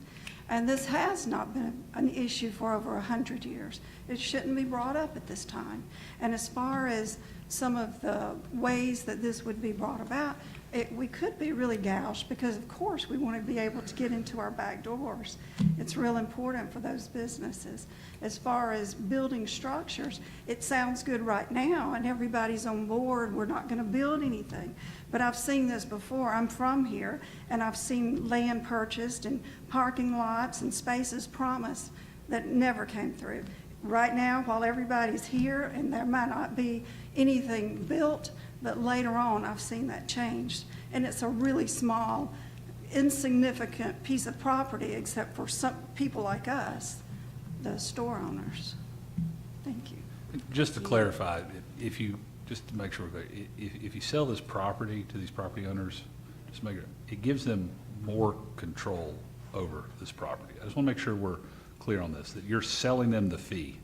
They own it now. Right now, y'all could decide to do anything you want to with it, right? Because y'all own it, the city owns it. Not that you would, and there's a lot of utilities in these portions, in some portions of this alleyway. I don't know the details of the utilities to that portion way to the south, but when you sell this property, you're placing more control in these neighboring property owners as it relates to their back doors and those sort of things, and not less control. Just want to clarify that. And I have a question to this lady's point of not trusting the process of a sealed bid. So once you go through the sealed bid process and it's awarded, does it become public information at that point? Yes, and what I would Okay. do is if we have sealed bids, I would outsource the processing of a sealed bid to a third-party CPA firm. We would not handle it, and city staff would not handle it, but instead we would outsource it, maybe to our city engineers or to the city CPAs, or probably to a third-party CPA firm, just so that it is completely transparent. Okay. And again, I don't think that I don't think these are very large bids we're talking about. I think it's just the practical reality of who does and who doesn't need or want this property to be part of theirs. So, Sure. But we would submit it to sealed bid, and we would outsource it so that there's no question as to transparency. And I don't mean to call you out, it was a very valid point. I just want to see how the process worked. Why couldn't we just have an open bid, like, you know how you have like an auction? Yes, an auction, where we all get up there and we all see who we're bidding against and what we're bidding against. I don't understand, you're only talking about the Microphone. I suspect this answer is going to come back to Georgia law. I know that a lot of times you can put properties up and they go for bid at the courthouse square and different things. And I guess I don't understand why, instead of a closed bid, we cannot have an open bid and just have an auction, because you're looking at only 5 people that would possibly want that. Would y'all Why like does me it to have to be respond to that? closed? Why can't you just talk amongst yourselves, because you've probably been doing that for years?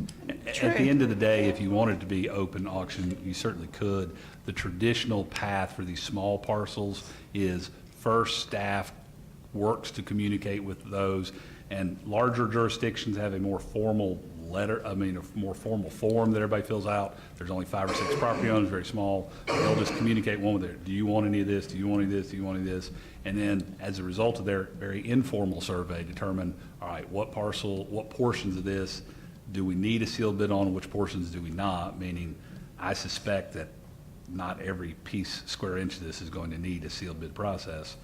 And if y'all want it to be by public auction, by George, we'll set it up. But the concept of public auction is to invite the public. And in this process, there are very limited numbers of folks who will be bidding on it. That's the reason why. And it's just a quicker, simpler process. I hadn't even thought about a public auction, because you're normally inviting the public to a public auction. So, but could you? I don't see why you couldn't, just as long as it's an appropriate and competitive process, which, of course, we'd make sure happens. But it would be okay, Paul, if they just talked amongst themselves and came to you or Danny or whoever's going to be heading this up and said, we agree that so-and-so's going to pay whatever and so-and-so's going to... Absolutely. At the end of the day, staff is just simply going to reach out to these property owners, and then based upon the level of interest, we have to go back to the surveyor and draw lines. You know, okay, you get this piece, you get this piece, and then when we get down to the piece that there's disagreement on, oh no, I want it, oh no, you want it. If they are neighboring parcels, not the guy over here can buy this one over here, then that's the portions that we'd submit to sealed bid. Okay. Yes, no? And the only caveat being that the track 6, that just needs to be quick claimed to use the words, because it's not clear who owns it, and it probably is owned by 4421 Pecan. Am I allowed to ask a question as a property owner? I would suggest that you not. Okay. I'm learning a lot too, so I got questions. Hi, I'm Buddy Barrett, and I own the first building that's right there. I've worked in it since I was 14, and I'm 62, and I worked in it for Lanier Johnson. And he told me, of course, he sold it to me years later, but I always worked in that building when it was the warehouse for the drugstore and for the country cupboard. He told me that alley was back there mainly so that the fire department could have easy access to be able to fight any fire that may happen to one of those buildings, that if it was at the back of the building, you know, they could have access to get in to work if it was at the front or the back of the building. We've never had no problems. All of us neighbors get along, and I can't ever imagine there being a problem even in the future. I mean, it's just a little piece of stretch where all of us at one time or another has had to work behind their building. Okay? When I bought my building from Lanier, I had to replace the entire floor. I had to have the roof completely took off the building and replaced. And there was times I had to park my pickup right there for just, you know, part of a day for unloading and for materials, and then get back out. Everybody's always just worked together. Wasn't never no problems. So I don't see why I can't just be left alone. Why does anybody have to own it? I mean, utilities are under there. You can't dig down inside there. You'll either hit electricity or you're going to hit water. I mean, that's all that's behind there.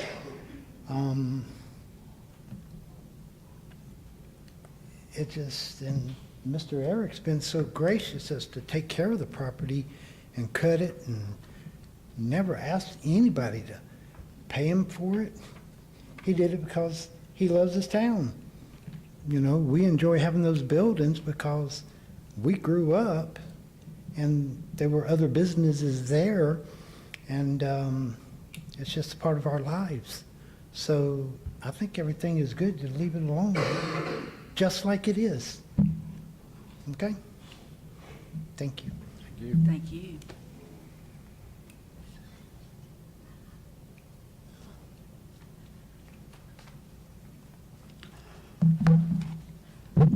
Joyce Davis, 4421 Pecan Street.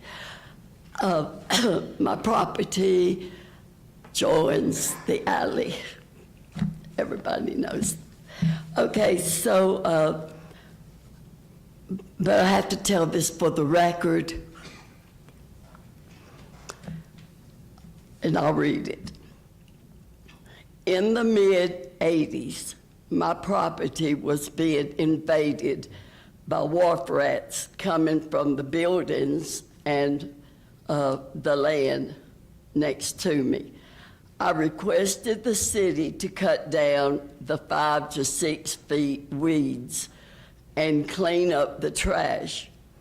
I was told it was not the city's responsibility. They said they didn't own it and it was not there and they never did it.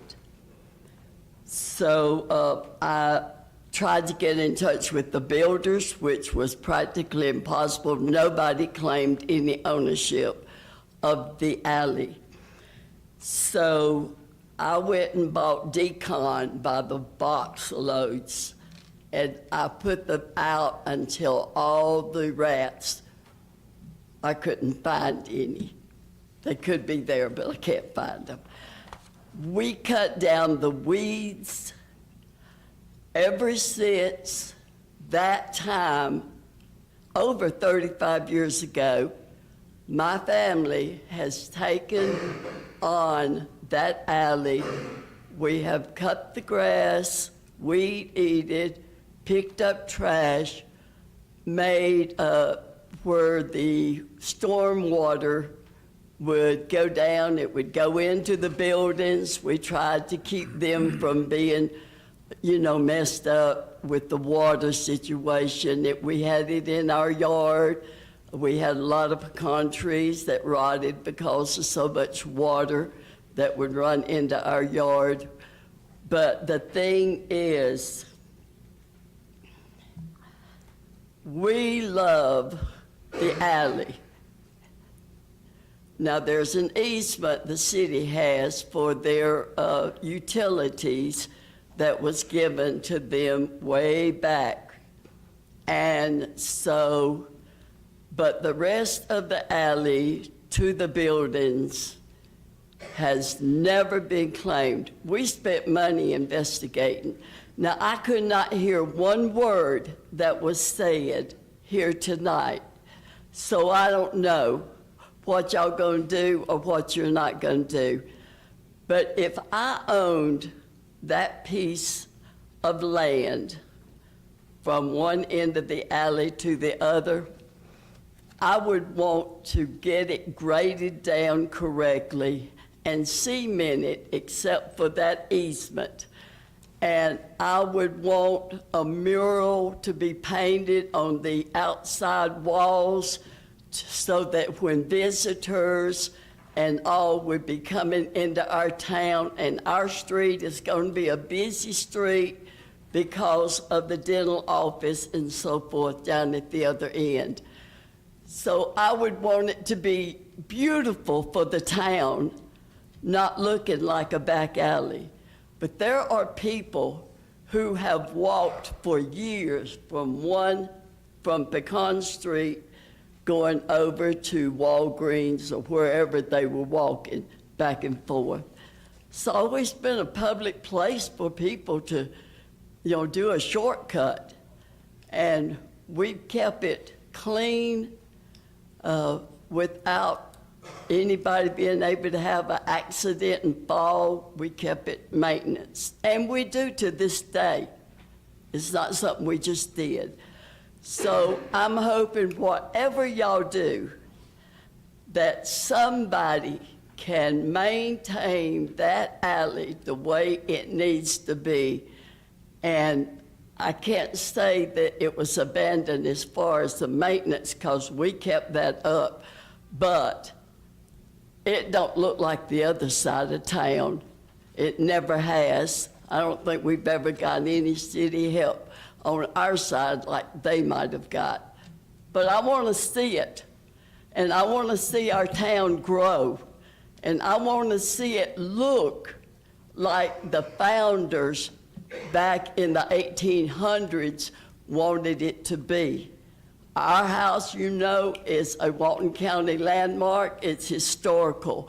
We are working very hard to get it into such a way that people will want to come to our town, if nothing else, just to see the historical house. Everything else needs to be maintained and done in this area for our heritage of Loganville to keep going. Like Helen, they had a thing to do, and now look at them. We can do the same thing, but we got to work together and make this place not look like a third world city. Okay, I think that's all I got to say. Thank you. Thank you.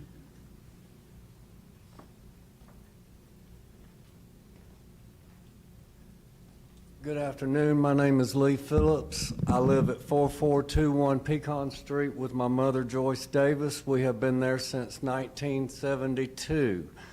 I'll give you a little history on the background of our property and the businesses that line Main Street. Our property was originally the Rockmore Estate. That estate encompassed all of those businesses, including the Alleyway. According to county records, the building properties ends at the back corners of the buildings. This alleyway was never legally designated to the city.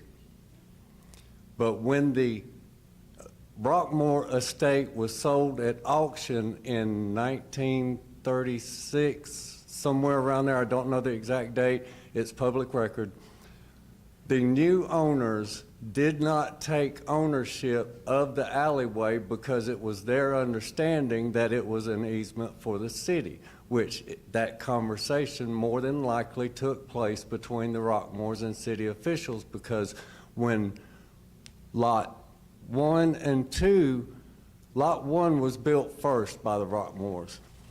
It was built by the Hendersons, who lived across the street on Pecan Street. Lot 2 was later built, and that was the furniture store for the Rockmores. Then later, the brick building next to it was built, and then later in the 80s, the metal building was built. Now, up until the time when the metal building was built, the alleyway was used by people to drive through to get to the post office, when the post office used to be in its location. According to county records, there was never a sale of the alleyway off of the Rockmore Estate. We have maintained it for the past 35 years from the time when the metal building was built, because then vehicles were no longer had enough room to come up through the alley.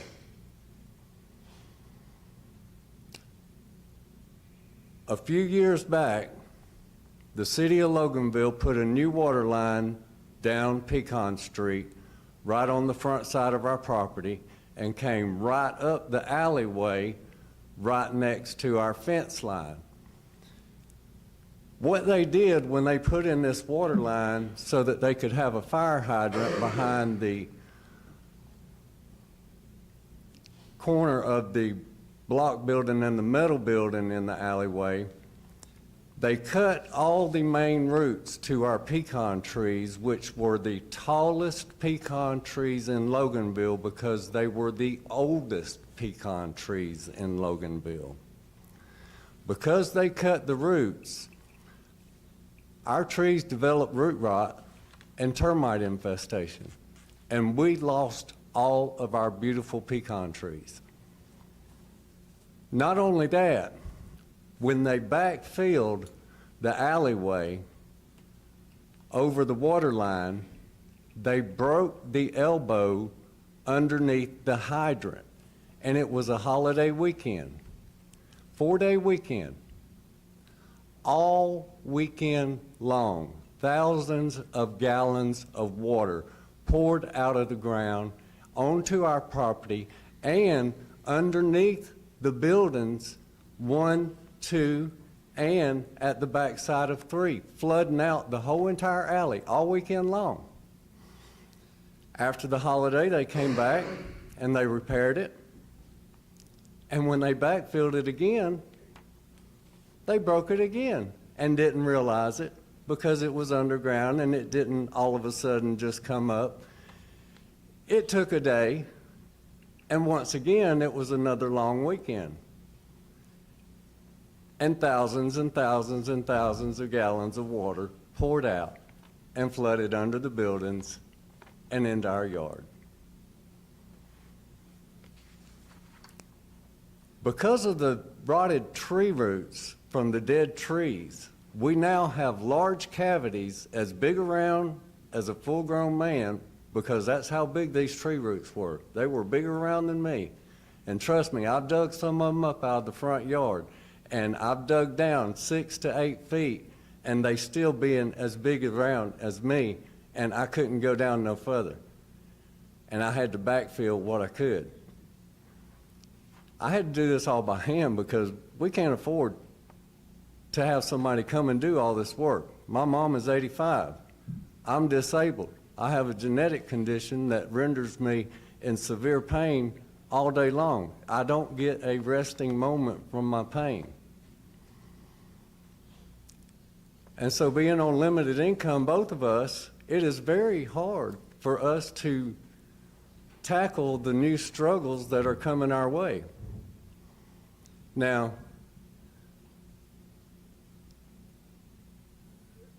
there is an argument for leaving it the way that it is. Abandonment laws have a stipulation, as it was talked about, that properties to be split between adjoining property owners. That would mean that the water line would be on our property, the gas line would be right down the middle of the line because it runs right down the middle of the alley, and the sewage line runs next to the buildings. If you separated the property so that you could not get mechanical equipment in there to service the utilities in any way, shape, or form, you create a huge hazard. And moreover, you create a fire safety hazard, which is the governing rule for all of our codes in the United States. The Fireman's Safety Code Handbook, it states and gives direction for everything that we have to do.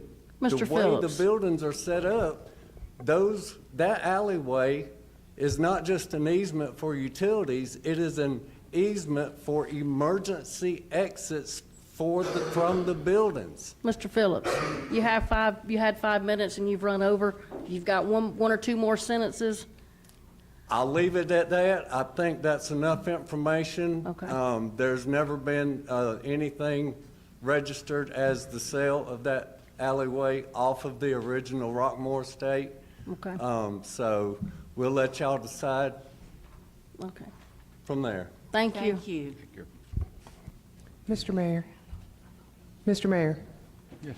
I would like to make a request that we decide on a way to get citizen feedback that is consistent. It isn't fair to citizens that some are left to 90 seconds and some get 15 minutes. We need to maintain decorum, and I would make that request for future meetings. Well, the rule of thumb has been 5 minutes. And then we've thrown some other things in when you've got zoning issues of 15 minutes total. So Paul, your thoughts? Generally, on your zoning, you limit each individual speaker to 2.5 minutes, except for the applicant. The meeting is y'all's to control. The mayor in particular has control of the meeting as he deems fit. If y'all want to pass particular structures, normally hearing from the public is not part of action items that do not relate to zoning matters where there's an official public hearing or some other official public hearing. But the meeting is y'all's to conduct as you see fit. So if you want to add and adopt rules that govern receiving public comment, we absolutely can assist you in that. And it can be as simple as on any matter where you hear from the public, the mayor deeming that, public comment from folks will be limited to X number of minutes. And that can be blanket or it can be on an ad hoc as you go on individual matters. Happy to help on that. I don't have any problem with the 5-minute deal. That's what we've talked about. Well, my point is that earlier in the meeting, you said something to a citizen who had made a comment in public in response to something up here. You asked them to be quiet. And I thought we'd all agreed that we were going to have feedback after the meeting unless it was a public hearing in the case of P&Z. I want to hear from everybody. I just want to do it consistently so everybody knows what to expect. Well, If you want to be consistent, public hearing, they're only allowed 2.5 minutes to speak, so to give someone else 5 minutes doesn't seem consistent and fair, in my opinion. What you heard was when we were discussing Green River and discussing one of their employees, and someone in the audience said, well, you should certainly investigate every employee, and something to that effect. And that was not appropriate. That was not a speak-it opportunity. So, let them know it. Okay? With that said, We want to bring this up on Thursday night? That's up to you guys. It'll be on the agenda for you Thursday if you want it to be considered. If you have Y'all any decide what input, you any wanna do. comment, want any changes to the ordinance, I'll be happy to explore those as well. Just let me know. Okay, we'll do that. Okay, and now, is anything else, Paul? Yes, I have one more for you. I have the intergovernmental agreement. Let me switch gears between you and the Azalea Regional Library System for consideration for the design of the new city library, the O'Kelly Memorial Library. So as you recall, last year we entered into what we call the concept IGA, or the agreement on how we're going to move forward. And that envisioned additional multiple IGAs, the first one being the design IGA, and that's the one you have before you. Basically, the library system went forward with retaining an architectural firm. They've drafted all the docs. Those docs are attached as essentially Exhibit C, but there's some other docs like a plat and those sort of things. And what this agreement does is it spells out that the library will be built in accordance with the terms or the structure and the look and the design of the library design docs that are attached to the library, to this design IGA. It also spells out that the library board will move forward and bid out the project in accordance with Georgia law. And then once that bid is put in place or accepted, then basically we'll then have, not too long from now, probably in the next 60 days, 90 days, come back to you with the construction IGA. And that will be the one that approves who the contractor is and approves basically how the money spins out, meaning library board committed the $3 million from the state bond, the state library system. Y'all committed the $1.5 million, and the county committed the 1.2. I don't know the exacts, but I know the library's already been spending money because they've been spending the architectural fees. And of course, we don't know what it's going to bid at too until it goes out to bid. That's the process where we'll then know exactly what the dollar figure is. And so then that construction IGA will spell out exactly how we dole out the money, whether that's pro rata or sort of first the library's money, then y'all's money, then the county's money. We can flesh that out over the next little bit. Then we'll come back before you hopefully in early 2025, assuming things keep moving and progressing well, which they appear to be, and with an operations IGA. And that IGA will basically memorialize what everyone's already been talking about, which is a 20-year occupancy lease of the library building, which that's the minimum required for the bond conditions of the Georgia bond, along with general operational guidelines of how y'all contribute annually to the library operations, which you do already, and how the county contributes annually to the operations of the library, which they do already, and then the other sort of details, which are also preliminarily spelled out in here. One of the big things that was part of city staff's efforts in getting the design done is that for your downtown events, these bathrooms will be dual use. So that was sort of one of the biggies that was put out there. So if the future town green goes to the east, or for the existing town green, I guess just to the north, these library bathrooms will be available for use, managed by y'all, basically after hours, for lack of a better word, for whenever you're having town green events, city concerts, car shows, those sort of things. So that is your library design IGA. The original concept IGA, as amended, I envision that y'all adopt this on or before September 30th.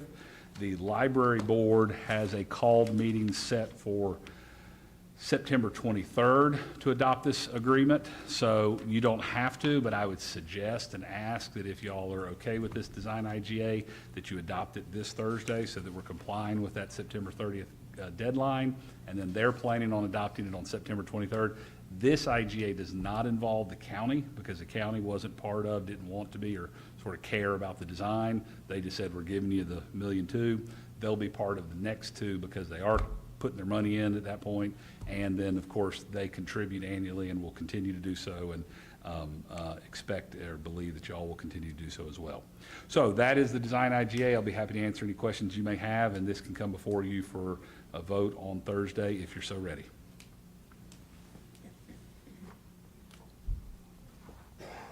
Okay, it'll be on the agenda for Thursday. Anybody got anything else to input? I do. I just Okay. was waiting to see if anybody else had anything. I'm gonna let you go first because the library has been your passion for a couple is of my years, and I passion. know you've got some thoughts, and I'll fill in the blanks at the end if I have something that you didn't talk about. You mentioned, this wasn't one of my questions initially, Paul, but you mentioned that the library via the state grant contributed the 3 million and then on down the line with us being the 1.5. On the grant application, we all signed, the city signed, the library signed, the county signed. So in my estimation of who got what kind of money, the only money the 3 million came because we all agreed. Is that correct? I mean, it didn't come because of the library people. It was just part of the package, in other words. I can't speak to why the State of Georgia Regent Board awarded Okay. the $3 million Well, grant. 2 million was part of that package too. Are we not under, or is the library not under any obligation to come up with their 2 million, just like we came up with our 1.5? I'm not sure that I understand the question. The library's commitment was the $3 million. The library, on the grant application, agreed to put in 2 million of contributions that they were going to collect. Is that, That's not true. What happened in the agreement was the Friends of the Library were going to put forth an effort to raise or attempt to raise $2 million from the public funds that would finalize the library. They've just got their renderings done, and I'm assuming that they're going to be working on developing that $2 million of public funds, as they already have, before we get to the point of needing it. But right now, they're building the library, is my understanding, based on the money that's already accounted for. That is correct in that if you look to the original agreement entered into the concept IGA, it anticipated that the library would be designed in a way to accommodate the funds on hand or the funds known about. So if you'll look to, I believe it's Exhibit F in the design IGA, it envisions a phase, and the design IGA itself envisions a phase 1 and a phase 2. So my understanding is that the design committee instructed the architects to design the project in a phase 1 and phase 2 approach to anticipate the fact that there's a certain amount of money on board and already committed now, and that there will be additional funds coming online in the future. I can't speak to exactly where those funds come from other than private fundraising or maybe additional grants. I know I've heard discussion of additional grants maybe coming down the pipeline in the future. But it's designed, and again, I'm not the architect, and I guess the regional board could work on getting the architects to talk to y'all if y'all wanted to, but my understanding is it's been designed with a phase 1, phase 2 approach, which is what the concept IGA called for, it would be designed in a way that addressed the currently available funding versus the expectation of future funds. So it has been designed in that way, and my understanding from everything I've heard is that the cost estimate is within that current 5.7 million of funding. Now, whether or not it bids at that, I don't know, but the cost estimate from the architects is within the $5.7 million level. And then there's this phase 2 that calls for more heated square feet that allows it to build out and expand as both funding and probably community needs increase. I'm going back a few years, Skip, when all this started.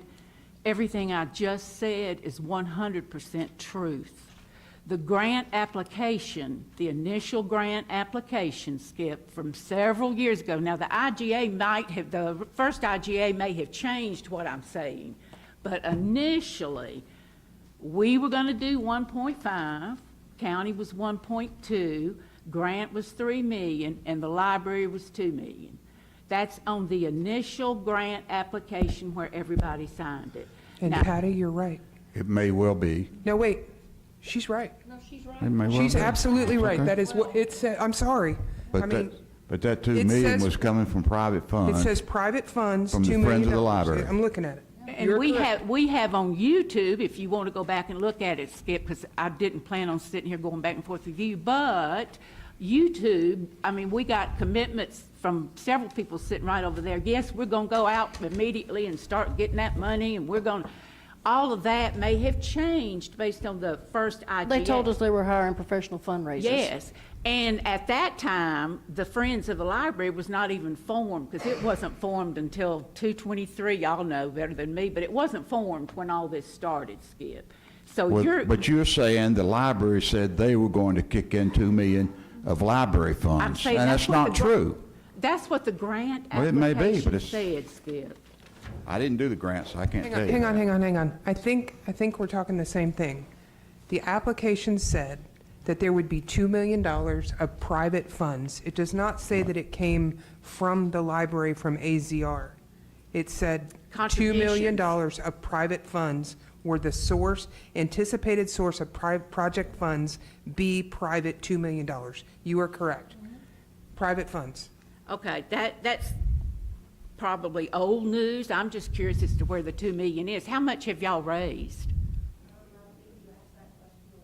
I do, and I've never gotten an answer, which I think's odd, because I think the citizens deserve to know. Hold up. Are we gonna, okay, back to decorum. Sorry, Lisa. Skip, I'm asking, Skip, how are we gonna do this? Well, I believe the intergovernmental agreement that we've got signed up for Thursday is the next step that we're carrying on. The Friends of the Library are a 501c. They're going to be collecting funds now and in the future. And I don't know that they're legally required to give a citizen those numbers. Tell me, Paul, are they? I can't speak to that because I don't represent them. That's but fair. I generally don't believe that 501c3s are subject to the Georgia Open Records Act. That's my general understanding.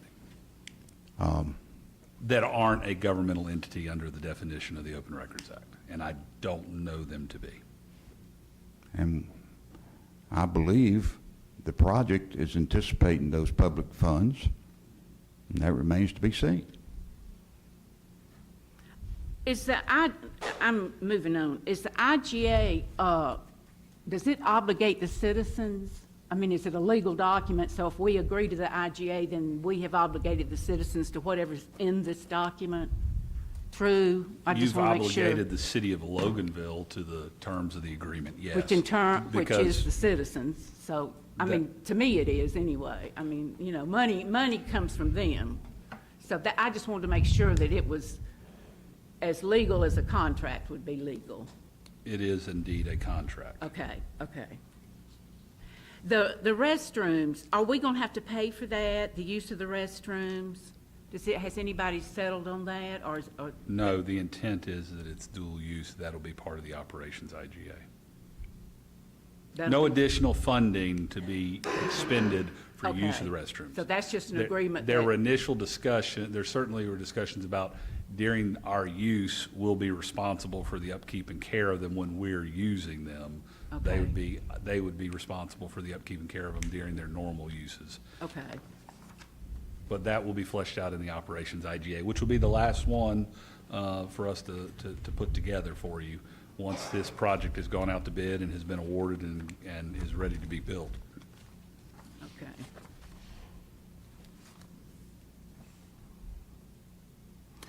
I've had a lot of people ask me who's on the construction committee while I've got it sitting here staring at it. Let me tell you who's on the committee. It's Stacy Brown, the executive director, Lisa Luttrell, Danny Roberts, Brandon Whitfield, and Nate Rawl are your individuals that are on the construction committee, for those people who've been asking that question. The $60,000 that is going in addition to the actual cost of the $55.16 million, then it says an additional $60,000. Does anybody know what that $60,000 is going to represent? I do. It's what they call an alt ad, and it actually relates to some partitioning in the community meeting space room. Okay. And again, that's not the cost, that's the cost estimator, cost Okay. estimate from the architect. But I do remember seeing an email from the architect that indicated that there was a 60,000 alt ad addressing some sort of decision about how the community room is divided up. Okay. I don't know the specifics, but I remember seeing that in an email. That's good. I don't need the specifics, but what about like furniture and I don't have any insight as to- decorations and all of that stuff? Is that an expense that the library pays for, or we pay for, or? The city is committed to the $1.5 million plus the land itself. So we don't pay for it, or we pay for it within that boundary? There's no additional agreement to address the city participating in the cost of the FF&E. I can say that the 3,000, the 1.5, and the 1.2 comes out exactly to the cost of the building. I assume the 5.6 million is the building, correct? Or is it more than just I the building? think that the cost of the building through the cost estimator exactly complies with the original intent of the concept IGA, which says that the building would be designed in a phased approach so as to utilize the currently available and funded resources. So it makes logical sense to me that there's been 5.7 pledged, and therefore the cost estimator construction costs are estimated to be at or below 5.7. And that is just for the building, just to confirm, because what about the landscaping? I think there's a little children's area out back. Who's paying for that? Again, the entirety of the construction costs are borne by the library system, subject to the cost share contributions that are outlined in the last agreement, this agreement, and will be outlined again further in the construction IGA. So I think I'm a little, I'm sorry, I didn't mean to interrupt. Were you through? Yes, I'm through. I think I'm still a little confused. The city's 1.5 million is going towards the building. And once all that money is gone, which it will be, I mean, our money will be gone once the building is built. Where is the other money coming from? I think that's already been addressed in the $3 million from the library system. No, I don't mean for the building. I mean for the landscape and the sidewalks and the parking and the children's area out back. I think that's included in, I don't know about the FF&E, but as to the curtilage of the property, I believe that's included in the cost estimator from the architects. That There's a full 5.6. landscape plan, there's a full hardscape plan. Okay. There's all the plans. Okay, so the 5.6 is going to pay for all of that. I can't speak to that as it relates to, it's not been bid. It's my understanding that the cost estimate includes a line item for some FF&E, for landscaping, for hardscapes, those sort of Okay, things. And just as a quick reminder, since we're on the topic of the building, it's important for me to remind all of you on this board, this council, that the building will continue to remain owned by the city of Loganville. It's not a building that will be owned by the library board. This is the construction of an estimated $5.7 million building in downtown Loganville with a capital contribution from the city of Loganville of only $1.5 million. So it is a city building owned by the city of Loganville, for which the city will put in $1.5 million. And right now, the cost estimator is that the project will cost $5.7. So there's quite a delta there of non-city resources that will be invested into a city asset. What about like cost overruns, and let's say they hit rock with the pipeline and it cost us $450,000, you probably remember that. What about that? Because if we own the building, are we going to be responsible for the aftermath? So if there are cost overruns, this agreement and the construction IGA agreement will address those. Okay. Meaning the construction bidding and change orders, this agreement envisions that change orders, what we'll call minor change orders that don't change the major scope, the square footage of the library, the square footage or the acreage of the property that's occupied by the library, and the overall cost of the project, those change orders cannot go forward if they're major change orders without approval of y'all and the library board. If they're minor change orders, we have to change to, I don't know, a different padlock or whatever, then those are approved by Stacy Brown on behalf of the Azalea Regional Library System and Danny Roberts on behalf of the city. Unknown or unforeseen contingencies such as rock that significantly increase the cost, those would have to come back for addressing how they get paid. Okay. Is there a definition somewhere about what's the difference between minor and what's the difference between major? There is not. But when you get to in this agreement, there's not. But when you get to the construction agreement, it will spell out a cost figure for change Okay. orders. So It we'll will have to, know. because the agreement, the contractor agreement, again, haven't seen it, hasn't been drafted yet, but most often the contractor agreement will have, as y'all do very often, will have a contingency line item where there's a 5% or a 3% or a 10% to Right. address overruns and underruns. And then if it exceeds that contingency, then it'll have to come to you. So let's say that the project builds at 5 million. There'll be 100,000 in contingency built into that 5 million. Let's say the project builds at 7 million, then that's going to be a different conversation because there's only 5.7 available right now. So what That I know. happens? You guys and the library system will have to figure out what to do next. So we have the option of saying we're pulling out, for example, or do we have the option of saying we're going to fund it? I know we probably have the option of funding it. Do we have the option to pull out of it? I can't speak to that unknown contingency at this point. Okay.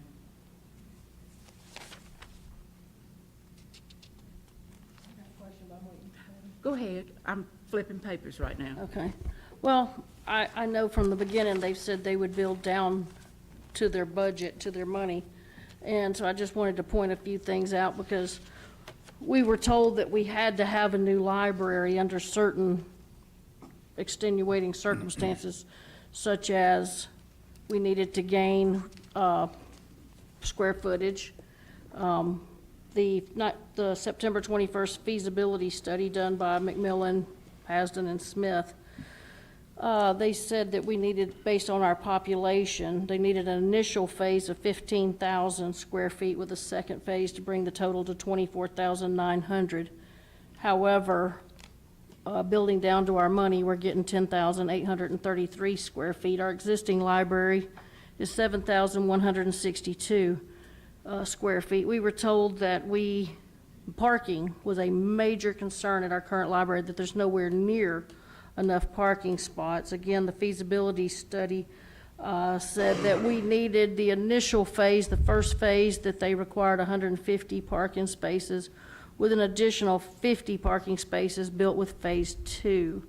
The current library has 80 parking spots, which apparently is not nearly enough for our current library. However, 33 parking spaces and 2 EV charging stations seem to be enough when we move downtown. Again, we're going backwards.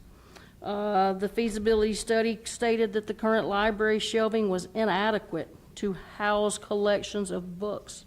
The current library has 21 bookshelves. The new library has 11. Again, we're moving backwards. The feasibility study decided that our current library, the acreage was too small, which is 2.78 acres. They said we needed 4.25 acres to ensure all future needs for the building and parking. We're giving them 1.85. Again, we moved backwards. Could I make one comment, please? You may, because you're The going to. council of our city voted to proceed with the library project. We currently have 2 council members that would do anything under the sun to kill that project because they disagree with it. And what you're hearing is them going back from the very beginning and rehashing everything, and we're committed to this project. Is that not true, Paul? My constituents. Are we not true that disagree we're with a committed to lot this of project? And we don't issue. need to go back from the very beginning and talk about everything that you may disagree with? We've already done it. Well, let's keep doing it. No, we don't need to keep doing Well, it. let's talk about a detention pond.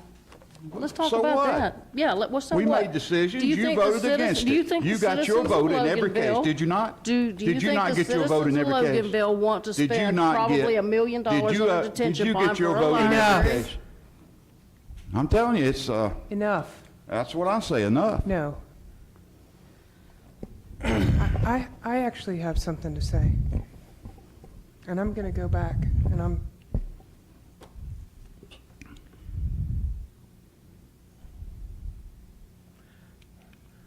and I'm going to talk to you guys direct. And what I'm going to say is not what you're going to want to hear. I don't think it's wrong to say that I fought harder than anybody up here for this library. And Patty, you've talked about this $2 million, and I'm like, God, Patty's talking again. And I'm sorry. That's really, I haven't paid attention because I believed that y'all would come up with the $2 million. And I'm so angry right now that I am shaking because what's happened here on the bottom of page 4 is you've adjusted your budget down because you don't have the $2 million.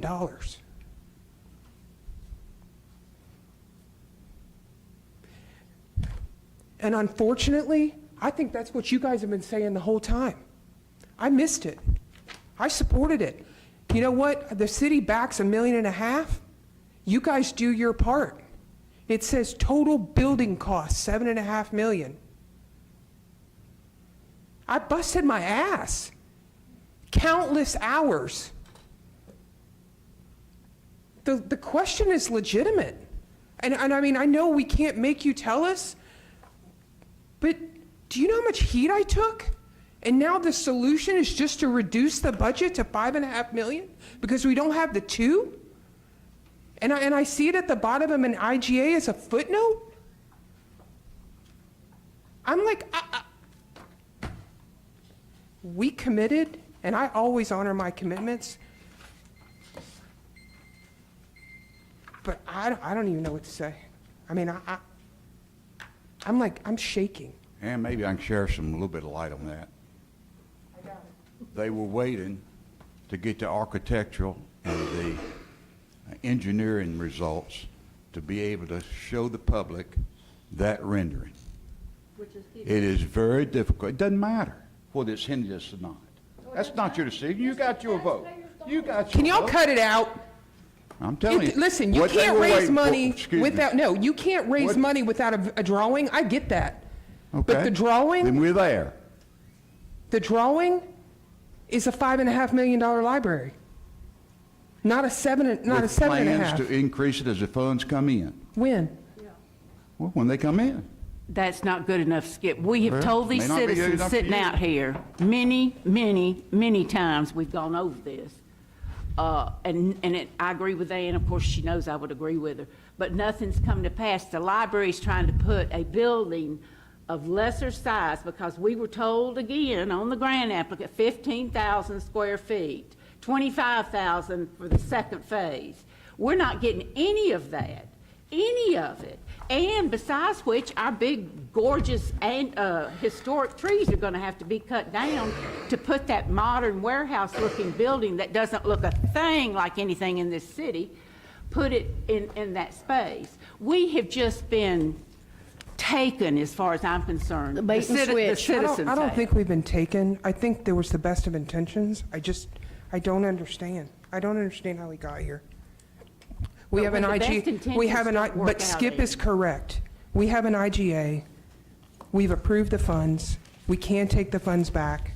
Now we move forward with the IGA. I'm just so terribly disappointed that I feel like we did our part, that I did my part, and the solution is to build a smaller facility for $2 million less.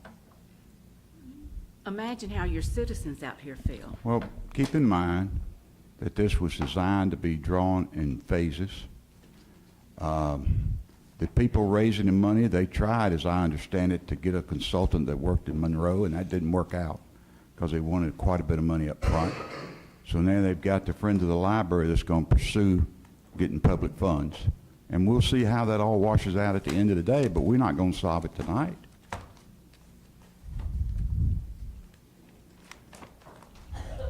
You're asking people to sign, or us, to agree to vote yes on this IGA about a detention pond, and we don't even know the cost of that detention pond yet. That's really But not yet true, we're- Patty. We've taken votes and we made agreements, and it was voted on by the council. You To may have not what, agreed Skip? with it, but it was voted on and approved by the council. That's the system we have. Have we gotten the report back that's gonna tell how much that detention Exactly, pond's gonna Skip. Pay cost? attention. We'll What address she's it, we'll address saying- it when it comes. you're asking us to agree to a dollar amount that we don't even know. On I this know that there has IGA. been a breaking point for some folks that said, we're not gonna spend X number of dollars. What dollar amount am I asking you to agree to that you don't know anything about? The We've cost of agreed the to $1.5 detention million. How much is the- You tell me The how much cost the of the detention pond's gonna pond, cost. not of I the don't know. house. That's outside of the $1.5 million. Well, It the was detention 1.5. pond, just for the audience, was also voted against by a couple of council members. It's designed to take care of the new town green. It's designed to take some more development on Main Street when it comes and use that. We have gone into I guess, an agreement with the library that they will purchase what they need from the city when we get that detention pond there. The city gave them nothing on that detention pond except a chance to use it if they paid for it.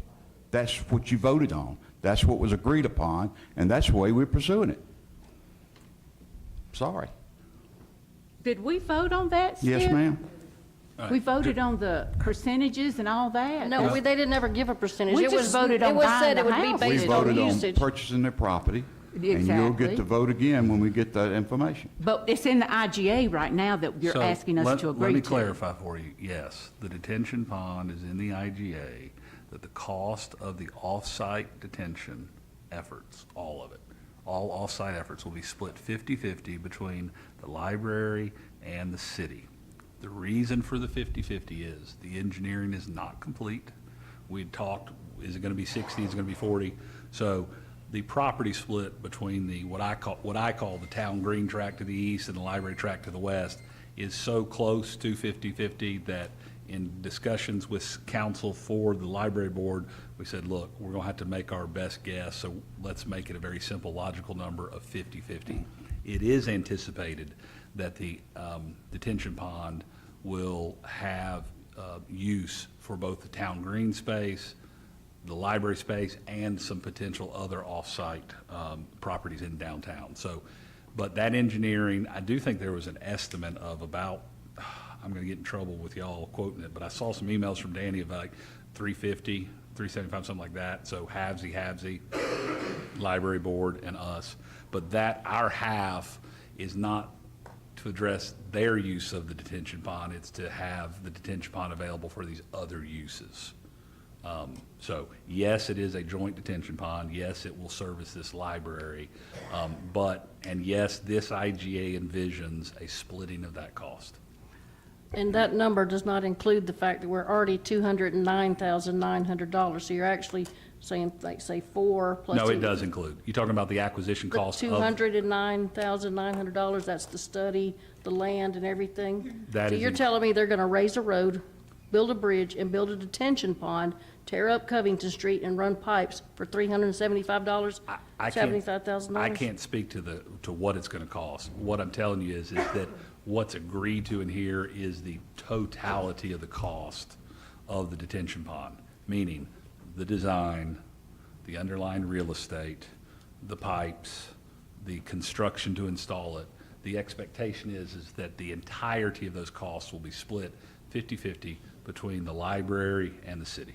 And we may not build a town green for 15 years, and the library would be using 100% of that detention pond. So wouldn't they then be paying, shouldn't they be paying 100% until the city wants to go online? Well, what they should and shouldn't do is for y'all to determine your legislative capacity, but what I can tell you is that they will be using it for, let's say you're hypothetical, for 15 years and y'all not build a town green in a building that the city owns. So it's y'all's infrastructure benefiting y'all's building. It's not the library's building, it's your building. Well, and to be clear, I still love the idea of a library. It isn't that, no, I mean, I think we need a new I like everything about it. I'm just so disappointed. I'm just so disappointed. I would like to have seen us get what we were promised and not build down to what we're getting. I will say it is probably very, very hard for them to fundraise when we are so divided up here. And they go to people and start asking about money for a library. Yeah, I've donated personally. I'd ask my accountant how much. I don't know exactly out of the top of my head.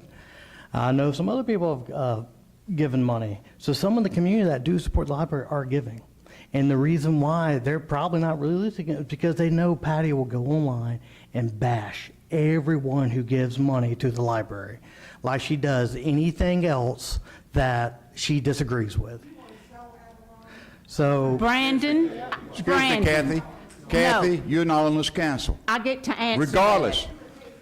Gentlemen, so I am just saying Do it your is very job. hard I for get to them to answer raise that. money. I get to answer that. The only thing I bashed was the Lion Club, You did. You who went after collects the Lions money up Club. here at Bojangles for the needy people, promising to give $20,000 to the library, who is not needy people. It got massive blowback, and you know it did. That's the only thing I've complained about as far as contributions, because I don't even know And what then the you're rest going of to wonder them why are. people don't contribute, but then you're going to go after them for not getting the money. You see how that works? Like, you went against a Lions Club who their mission is to better the city. Our mission is simply we serve. That is not your mission statement. That Our may be your mission is mission, we but that's not serve. your mission statement. So we serve, you know what also serves? The library. And there's a lot of history between Lions Clubs and libraries. And when they came and asked, we said, yes, we would like to donate some money. We don't have it all right now, but we can do a commitment. And as soon as we do that, they were nice. They went online, they said, congratulations, we'd like to thank the Lions Club for committing. And then all that came out, and you wonder why people aren't donating. I don't wonder. It's not my responsibility to get them to donate, Brandon. That was Well, you promised to can't us bash back them when for this not- thing first started. That was promised to us. You cannot That's on bash videotape. them I'm not making for- that up. And I have every right under the First Amendment do. to post I'm not saying it's right, but you anything have I that. want to post on Facebook. and you do, Patty, To so my that's okay. knowledge, I've never Who cares? posted anything that was a lie. Who cares? Who cares? I'm just saying, that's one of the reasons why they struggle. That's all I'm saying. I think you should be careful. Who cares? Then I'll be careful. But y'all complain about what we all post on I Facebook. believe, Patty, I made a statement You can come on there earlier. anytime. I believe, Skip, Patty, I and made the early statement earlier that you would do anything under the sun to kill this project, and I still believe that. Excuse me, Miss Davis, you're out of order. Well, go on home then. Skip. This is not your meeting. This is not your meeting. Well, I'm a citizen and I pay tax. We give you a chance to speak, and that's when you speak.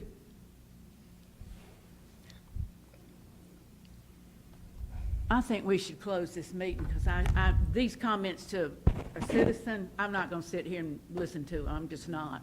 So if you want to close it, close it. If you want to vote on Thursday, you decide, Skip, but I think this conversation's over. Well, we'll vote on Thursday. But we also need to go into the next session of the meeting, and that is public input.